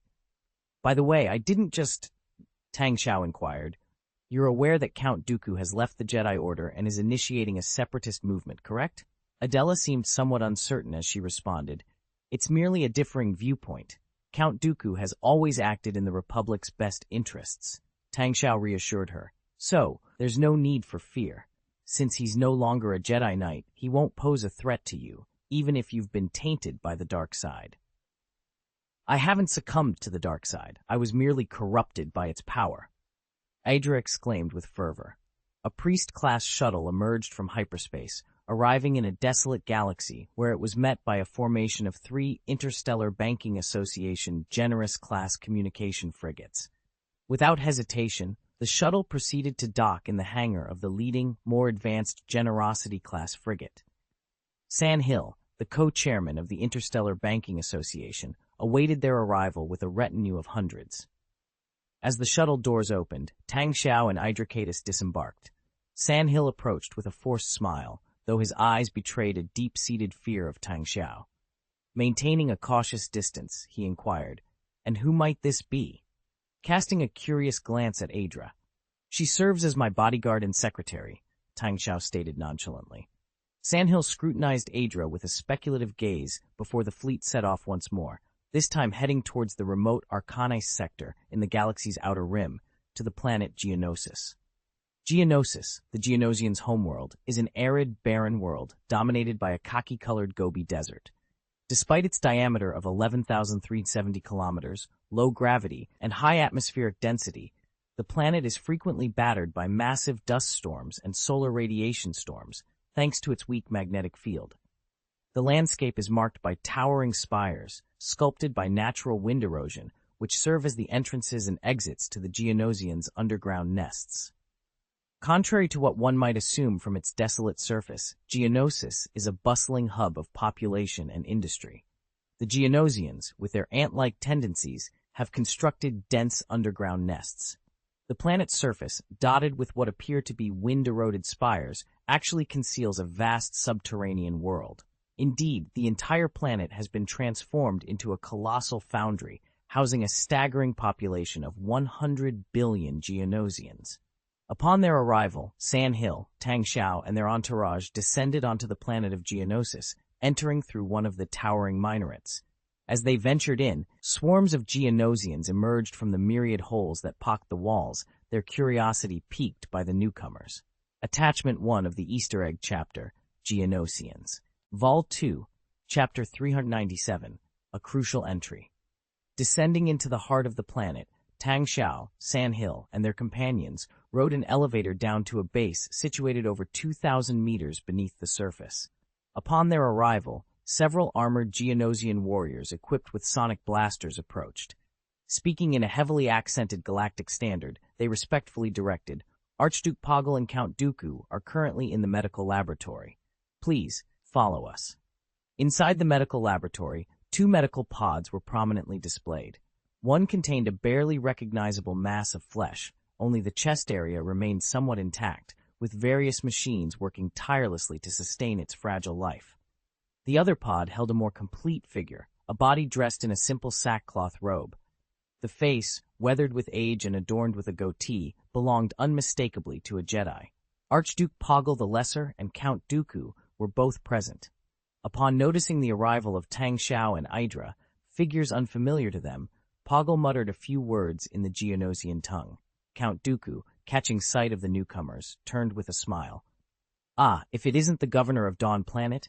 What brings you back to our cause with such interest?" "You seem to be under a slight misapprehension, Count Dooku," Tang Xiao replied, his tone light. "Dawn Planet is indeed supportive of your cause. However, given our planet's vulnerability, we cannot afford to provoke the Galactic Republic openly. Caution is our watchword." "Your personal visit today speaks volumes of your support," Count Dooku responded, bowing deeply in a gesture of noble respect. "It appears I am only now truly understanding Dawn Planet's stance." Returning the salute, Tang Xiao glanced at Idra Caddis, who seemed somewhat overwhelmed in the presence of her idol. A smirk played at the corner of his mouth as he stepped aside, introducing her to Count Dooku. "Allow me to introduce Idra Caddis, my bodyguard and secretary." Caught off guard, Idra struggled to find her words. With all eyes in the room fixed upon her, she felt compelled to speak. After a moment of hesitation, she managed a hurried salute and stammered, "I'm Idra Caddis, a former Jedi apprentice. My master was." Count Dooku regarded her thoughtfully, a hint of amusement in his voice. "Ah, touched by the dark side of the Force, I see." "I apologize, Master Dooku. My Force has been corrupted," Idra confessed, her words faltering. Count Dooku's response was gentle, yet carried an underlying coldness. "Fear not. I see the light within you, despite your being coerced. Come, join me, and I will guide you back to the light. With me, Tang Xiao can never harm you again, child." However, his next words chilled Idra to the bone. An intriguing specimen, a work in progress, and yet a product of Sith alchemy, he mused with a sinister chuckle. Crude but fascinating. The audacity to embed a kyber crystal directly into a human body suggests the work of a master, yet as a practitioner of the dark side, her training is woefully inadequate. Count Dooku's words struck Idra like a thunderbolt, revealing his deep familiarity with the dark side of the Force and his blatant disregard for her dignity by referring to her as a toy. It was clear he recognized her state of being controlled and enslaved, yet he showed no empathy, only a perverse interest in furthering her training. Idra's expression went blank, her mind a void. She collapsed to her knees, a puppet with its strings cut, her vacant eyes staring ahead, devoid of focus. Meanwhile, Count Dooku engaged Tang Xiao in a casual conversation. "I'm familiar with this apprentice. She was under Jedi Master Bergamasi, but they were ambushed by pirates during a mission. Only the 2 of them, aboard a civilian spacecraft, were reported lost. It seems the truth is somewhat different." She was a gift from a friend," Tang Xiao interjected with a smirk. "Indeed, a toy. I saw that." Tang Xiao spoke with a hint of pride. She was incredibly strong and utterly control, so I decided to bring her along as a bodyguard. A Jedi bodyguard, that's quite impressive. I wish I had one. Thornhill chuckled, his laughter tinged with envy. Your friend must be a formidable dark side lord, correct? Count Dooku inquired, his smile carrying a mix of curiosity and anticipation. I'm not entirely sure of his true identity. It might not even be a she, but yes, he is indeed powerful. Luckily, our goals align, Tang Xiao explained. That's excellent news. I was concerned that this unfinished project might backfire due to lack of proper training, but with a powerful dark side lord to guide her, my worries are alleviated. Count Dooku expressed, his gaze never once settling on Adra. He showed no empathy for the Jedi apprentice on the brink of succumbing to the dark side, nor did he have any intention of rescuing her. There might be an opportunity for you to find common ground. For me, though, the Force is too complex. I find the tangibility of battleships far more appealing, Tang Xiao admitted. Count Dooku quickly moved on from Adela's situation.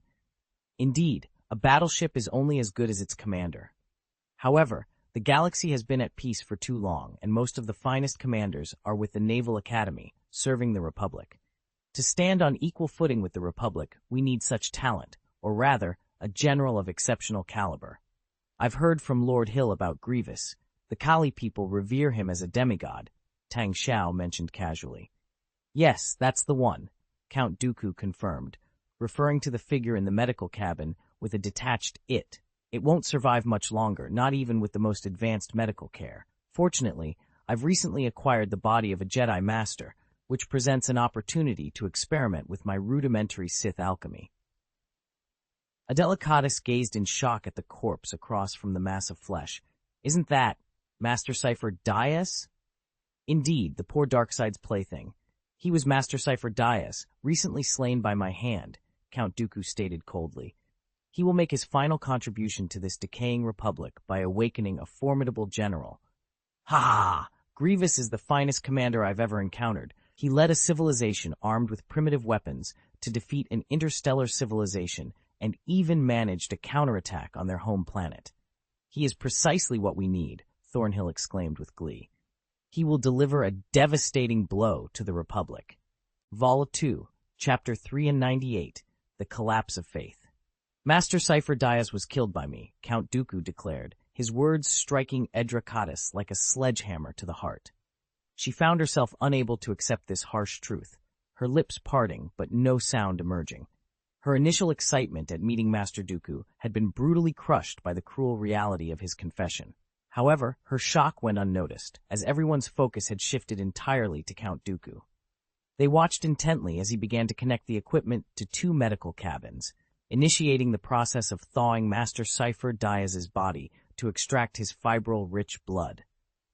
Fibrils are crucial for connecting with the Force, and they are primarily found in blood, Count Dooku explained, capturing the attention of all present. I've always been curious about the outcome of replacing the blood of a Force-sensitive genius with that of someone less gifted. Would the latter then become a genius? This is what I aim to discover. With a display of his formidable control over the Force, Count Dooku meticulously managed the blood transfusion process. He drained the blood from Grievous's body, simultaneously infusing it with the fibril-rich blood of Cipher Dias.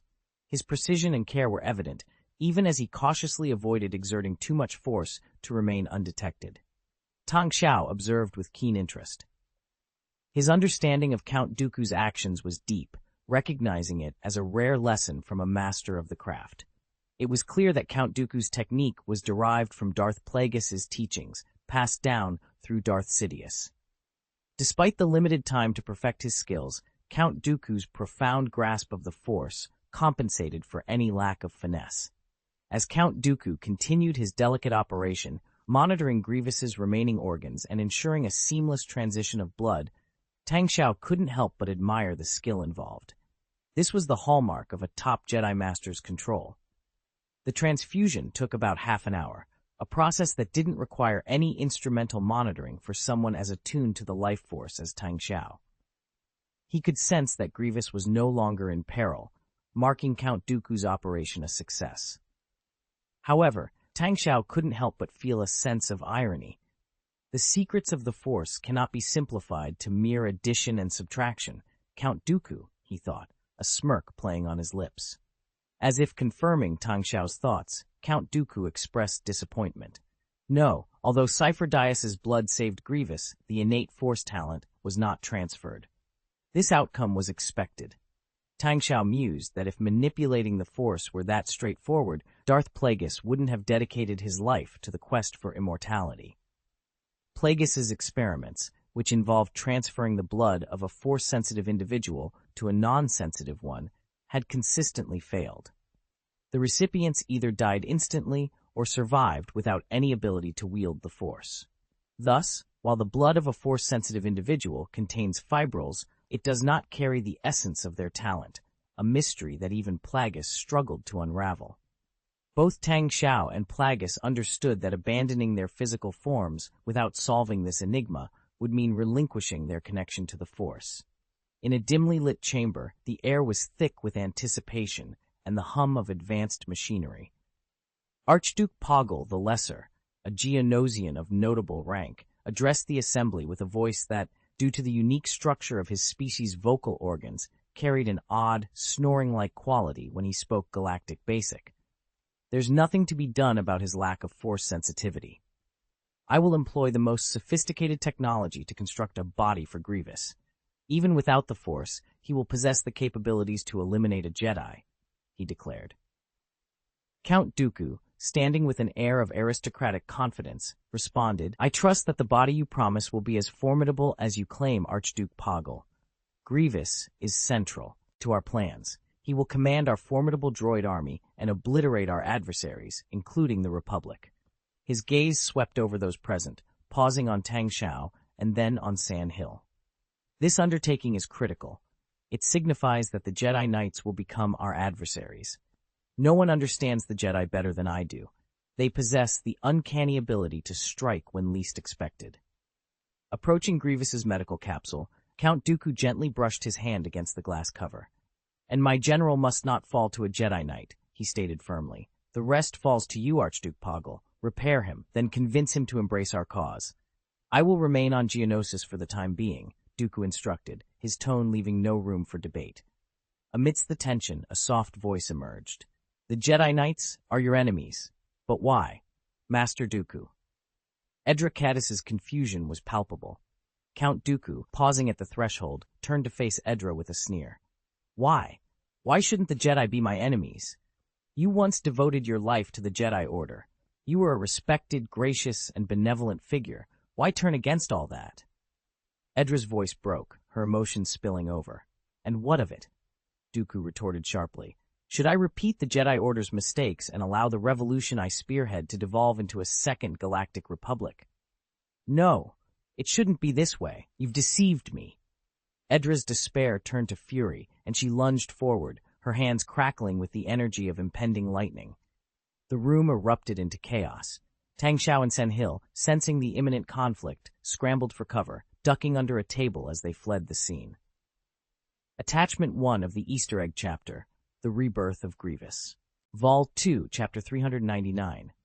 The Force lightning crackled and danced wildly from Edra Caddis's hand, moving in an uncontrollable frenzy. Count Dooku, with a mere raise of his hand, enveloped the chaotic lightning with his immense and profound force, effortlessly neutralizing its power. Everyone, calm down, Tang Xiao yelled, witnessing the clash between the two formidable Force users. He darted around, seeking cover, and swiftly slid under a table for safety. San Hill, lagging slightly behind, decided to join him, but hesitated upon seeing Tang Xiao's half-amused expression.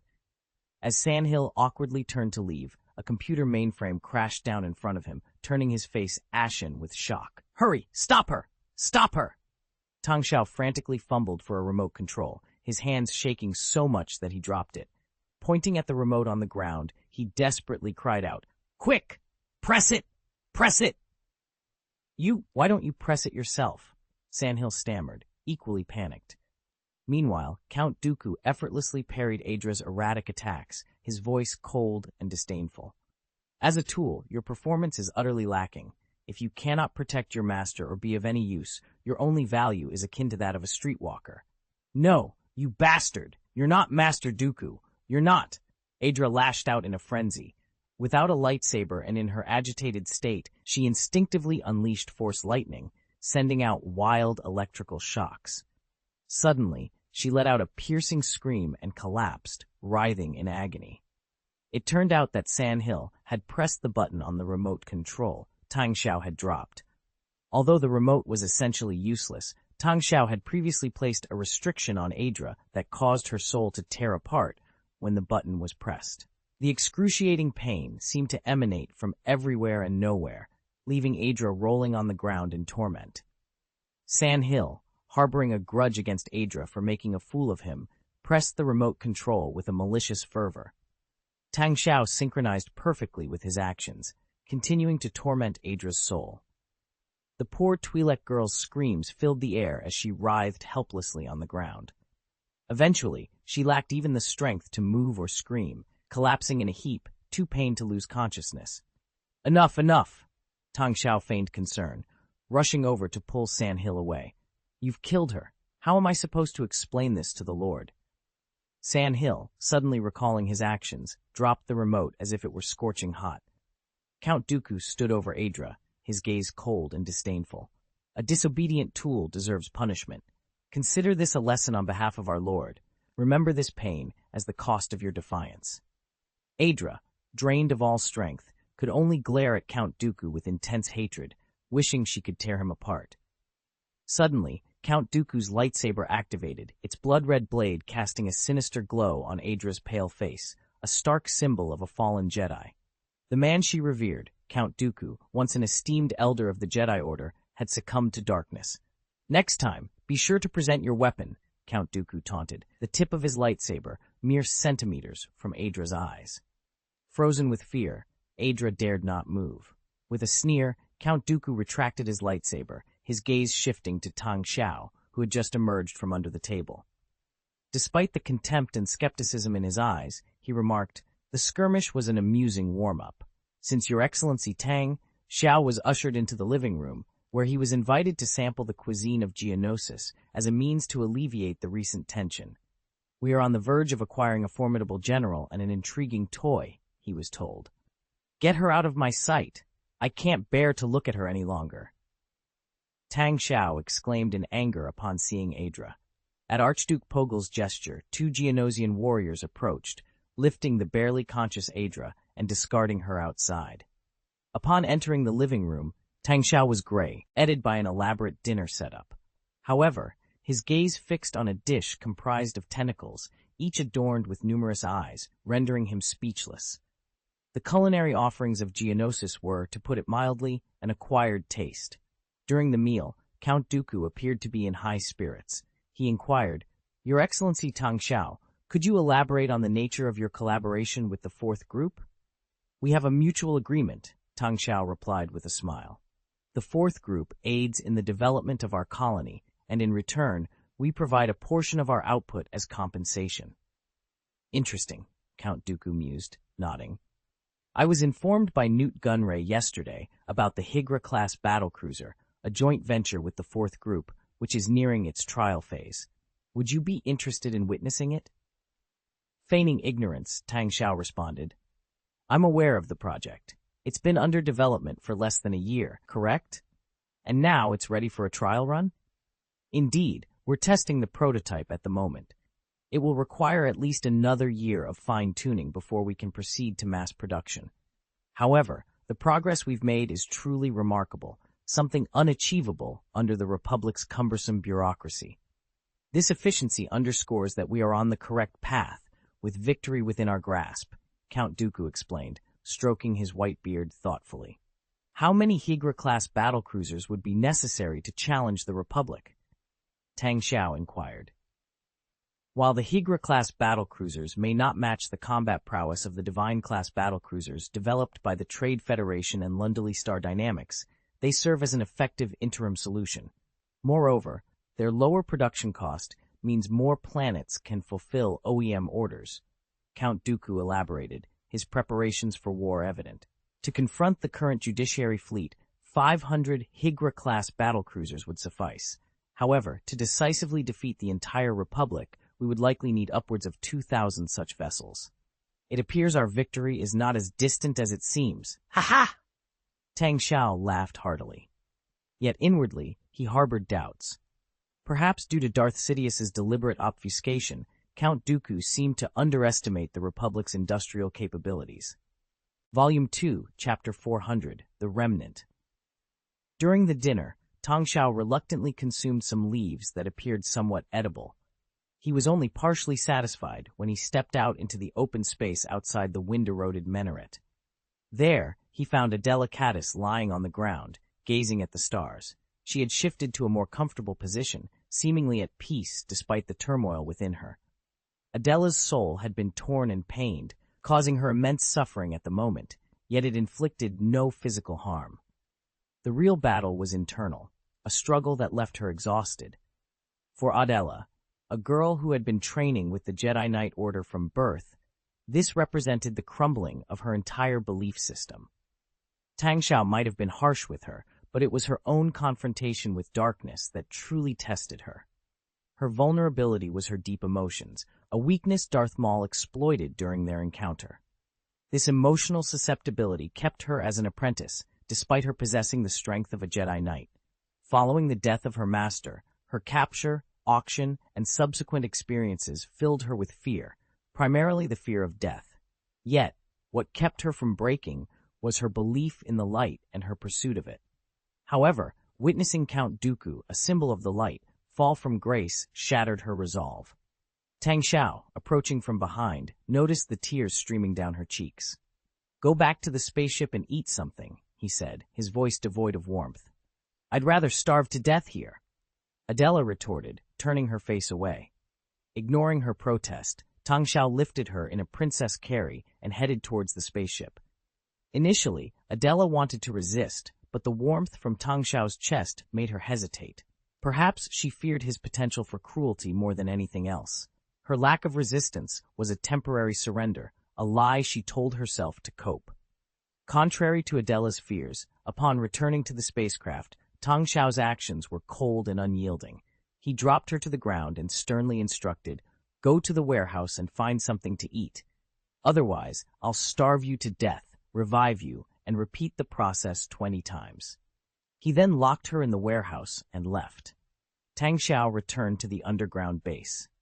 Count Dooku had already departed from the planet of Geonosis, eager to visit the Golden Nice shipyard, operated by Higra Aerospace, a subsidiary of the Fourth Group. The shipyard had been seized by the Injoli during a riot, but Tang Xiao reclaimed it through cunning tactics. Following the Injoli's surrender, he took their mortgage agreement and, by a stroke of luck, took control. The Fourth Group then partnered with the Trade Alliance, with Higra Aerospace leading the development of the Higra-class battlecruiser at the Golden Nice shipyard. The Trade Alliance provided financial and material support, while Higra Aerospace contributed technology. The Higra-class battlecruiser, now undergoing secret trial voyages, represented the first of a new generation of kilometer-class battlecruisers in the galaxy. It was a ship that boldly disregarded the restrictions of the Russan Treaty, marking a significant milestone.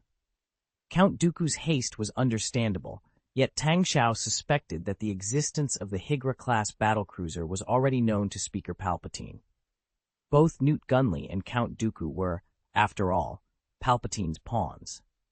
Palpatine was likely to exploit the battlecruiser for his own ends, a move Tang Xiao anticipated with a sense of inevitability. Unbeknownst to Palpatine, the Higra-class battlecruiser was merely a diversion. The Fourth Civilization's true flagship in the early stages was the Cole-class battlecruiser, a detail that remained a closely guarded secret. Compared to the combat capabilities of the Cole-class, the Higra-class battlecruiser was already considered obsolete upon its conception. After our meal, I found myself in a casual conversation with San Hill in the living room. It seemed that the shared experience had made him more open. Perhaps he believed that Darth Marthael, a figure synonymous with death, would not concern himself with such matters, leading him to trust my claims about Marthael's backing, similar to his own connection with the dark figure. This newfound trust brought San Hill closer to me. Upon learning about the Trade Federation's collaboration with the Fourth Group on the Higra-class battlecruiser, He inquired about potential joint ventures, given the Interstellar Banking Association's readiness for war and the inadequacy of their current fleet. I responded with a light smile, explaining that any new project would require approval from that lord, and warned him that the Higra class's specifications had already been compromised to the Galactic Republic. I stressed that any collaboration would need to be highly confidential, known only to a select few. Later, Poggle the Lesser informed us that Grievous had awakened and sought confirmation of his wishes before proceeding with further enhancements. I think it's time we have a serious discussion with this demigod, Sandhill remarked, a sinister smile on his face. We returned to the medical laboratory, where Grievous's body, now partially mechanized to sustain his life, lay in a Bacta tank. Am I dead? Grievous's voice, now mechanical, emanated from a device attached to his throat. You're not dead, Grievous. You're alive, though in a rather precarious state, Sandhill replied, barely concealing his amusement. Where am I? Grievous inquired. You're on Geonosis, at the galaxy's edge. We received your distress signal while passing through the Genovar Sea on our way to Kali and rescued you. You had been adrift at sea for most of the day, Sandhill explained. My spaceship was shot down, Grievous stated, his tone turning grim. It's unfortunate, but it shouldn't have happened. You were still on Kali's planet, and despite the Yamray's boldness, they wouldn't dare cause trouble there. It's speculative, but a Galactic Republic defense fleet might have been in the vicinity, Sandhill speculated. I must return to Kali immediately. My people are still under threat from those despicable hackers, Grievous demanded. I'm afraid that won't be easy, Grievous. Your body has been nearly destroyed, with only a few organs left intact. Maintaining your current state is incredibly resource-intensive, Sandhill said, stroking his chin thoughtfully. Moreover, our contract remains in effect, and given your current predicament, we're not in a position to assist you without considering the breach of contract. Just give me 3 more days. I can eliminate those hackers, Grievous insisted, his voice filled with determination. Vol 2, Chapter 401, Grievous's Surrender. Thornhill sneered. Are you still fixated on planet Kali and those Yamray? A mere planet like Kali pales in comparison to the fate that awaits you. Grievous growled with determination. I must return to planet Kali. The sooner I eliminate those threats, the less damage will be inflicted upon Kali. Everything can still be salvaged. Of course, you can return. But remember, the serum in your bloodstream will only last for 4 hours. After that, you will face a meaningless death. For a general and a demigod, dying in such a disgraceful manner, trapped in a Bacta jar, would be the ultimate humiliation, Sandhill warned. I am a warrior of honor, Grievous declared. That's why you should be grateful. The Geonosians have developed a cutting-edge bionic mechanical project, and you, General, are the ideal candidate. This technology will not only free you from your cumbersome life support system, but also endow you with abilities surpassing those of a Jedi Knight, Thornhill explained, his eyes gleaming with excitement. But I'm already broken. What good would I be on the battlefield? Grievous questioned, his spirit waning. That's the brilliance of our technology. We can provide you with a state-of-the-art mechanical body, granting you powers far beyond your current capabilities. Sandhill said, his hands spread wide in a gesture of promise. The tragedy of planet Kali was ultimately caused by the Galactic Republic. You will lead the largest army of robots in history, sweeping across the Galactic Republic and establishing a new order in the galaxy. And then, you will be hailed as the galaxy's greatest hero, and you can return home. Your so-called new order means nothing to me, Grievous retorted coldly. Sandhill's face twisted in anger. If that's your stance, perhaps you're content with a humiliating death. Grievous fell silent, contemplating. Tang Xiao understood Grievous's flexibility when it didn't involve planet Kali or the Yamrai people. After all, Grievous had once been willing to settle his debts and join the Interstellar Banking Association as a collection agent to save his planet. Do you remember me, Grievous? Tang Xiao asked, breaking the silence. I can't see your face from here, but your voice is familiar. You've helped us before, Grievous responded. You need to understand something, Grievous. We're not just giving you an army, we're offering you the power to enact justice. Have you ever wondered why the tragedy on Kali happened? Was it not because the Yamre bribed Republic officials? And why could those officials decide the fate of millions from the comfort of their offices? Because they were granted power by the Republic. Do you see what I'm getting at? Tang Xiao's tone was indifferent, yet compelling. Grievous remained silent, lost in thought. Consider this, Grievous. This is your last chance to save yourself and planet Kali. Tang Xiao left him with these words, then added, regardless of your decision, I will continue to support planet Kali. I plan to visit next week. With that, Tang Xiao left the Geonosian planet and returned to Dawn Planet. Shortly after, Thornhill informed him that Grievous had agreed to their terms and the transformation would begin shortly. Once complete, Count Dooku would personally train Grievous, turning him into a formidable weapon. However, Tang Xiao's focus had shifted. Strengthening his alliance with General Grievous was crucial, but his immediate concern was the preparations underway on Dawn Planet. The engineering science department was making significant progress, and Tang Xiao found himself increasingly involved. The team, led by Hego and comprised of Jiwen people, had successfully analyzed the Ragnarov-class Titan battleship, mastering over 70% of the technology from the Traitor Emergency Alliance. Consequently, various spacecraft designs were now entering the production phase, marking a significant advancement in their capabilities. The primary concern for the Traitors Emergency Alliance, amidst the actions of the original sin of the Sun Empire, is the need for more versatile and practical spaceships. Given that the Alliance's fleet strength is considered the weakest among the three races, it's crucial for them to avoid squandering their limited resources on less critical aspects. Their focus is on preparing for the impending Clone Wars, a conflict that promises to revolutionize the military technology of the Galactic Republic. Despite 1,000 years of stagnation in military advancements following Rusin's reform, the Galactic Republic has continued to excel in other technological domains.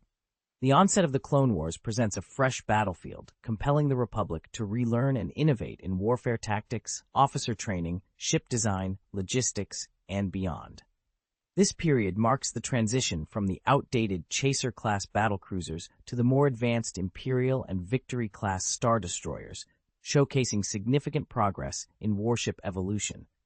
In this context, the Traitors Emergency Alliance must also enhance its fleet, identifying and incorporating warships that complement their existing arsenal, such as aircraft carriers. The Sova-class aircraft carrier emerges as a key asset in this strategy. Spanning 1,400 meters and capable of housing 400 ghost fighters, its size and capacity are impressive for a carrier of its class. However, this innovation has been met with skepticism from the Jiwen and Semirs, two other members of the Freemasonry. They argue that such large carriers, primarily designed for deploying fighter jets, are vulnerable to enemy attacks due to their relatively weak defenses. The potential destruction of a Sova-class carrier not only signifies the loss of a significant warship, but also the devastating loss of 400 ghost fighters. Despite these concerns, Tang Xiao, leveraging his position as the executive officer of the Freemasonry Alliance, successfully advocated for the aircraft carrier project. However, recognizing the Alliance's limited resources, the project's initiation has been deferred to 3 years later, with an initial order of 20 ships. This decision underscores the strategic planning and compromises necessary to navigate the complex dynamics of interstellar warfare and alliance politics.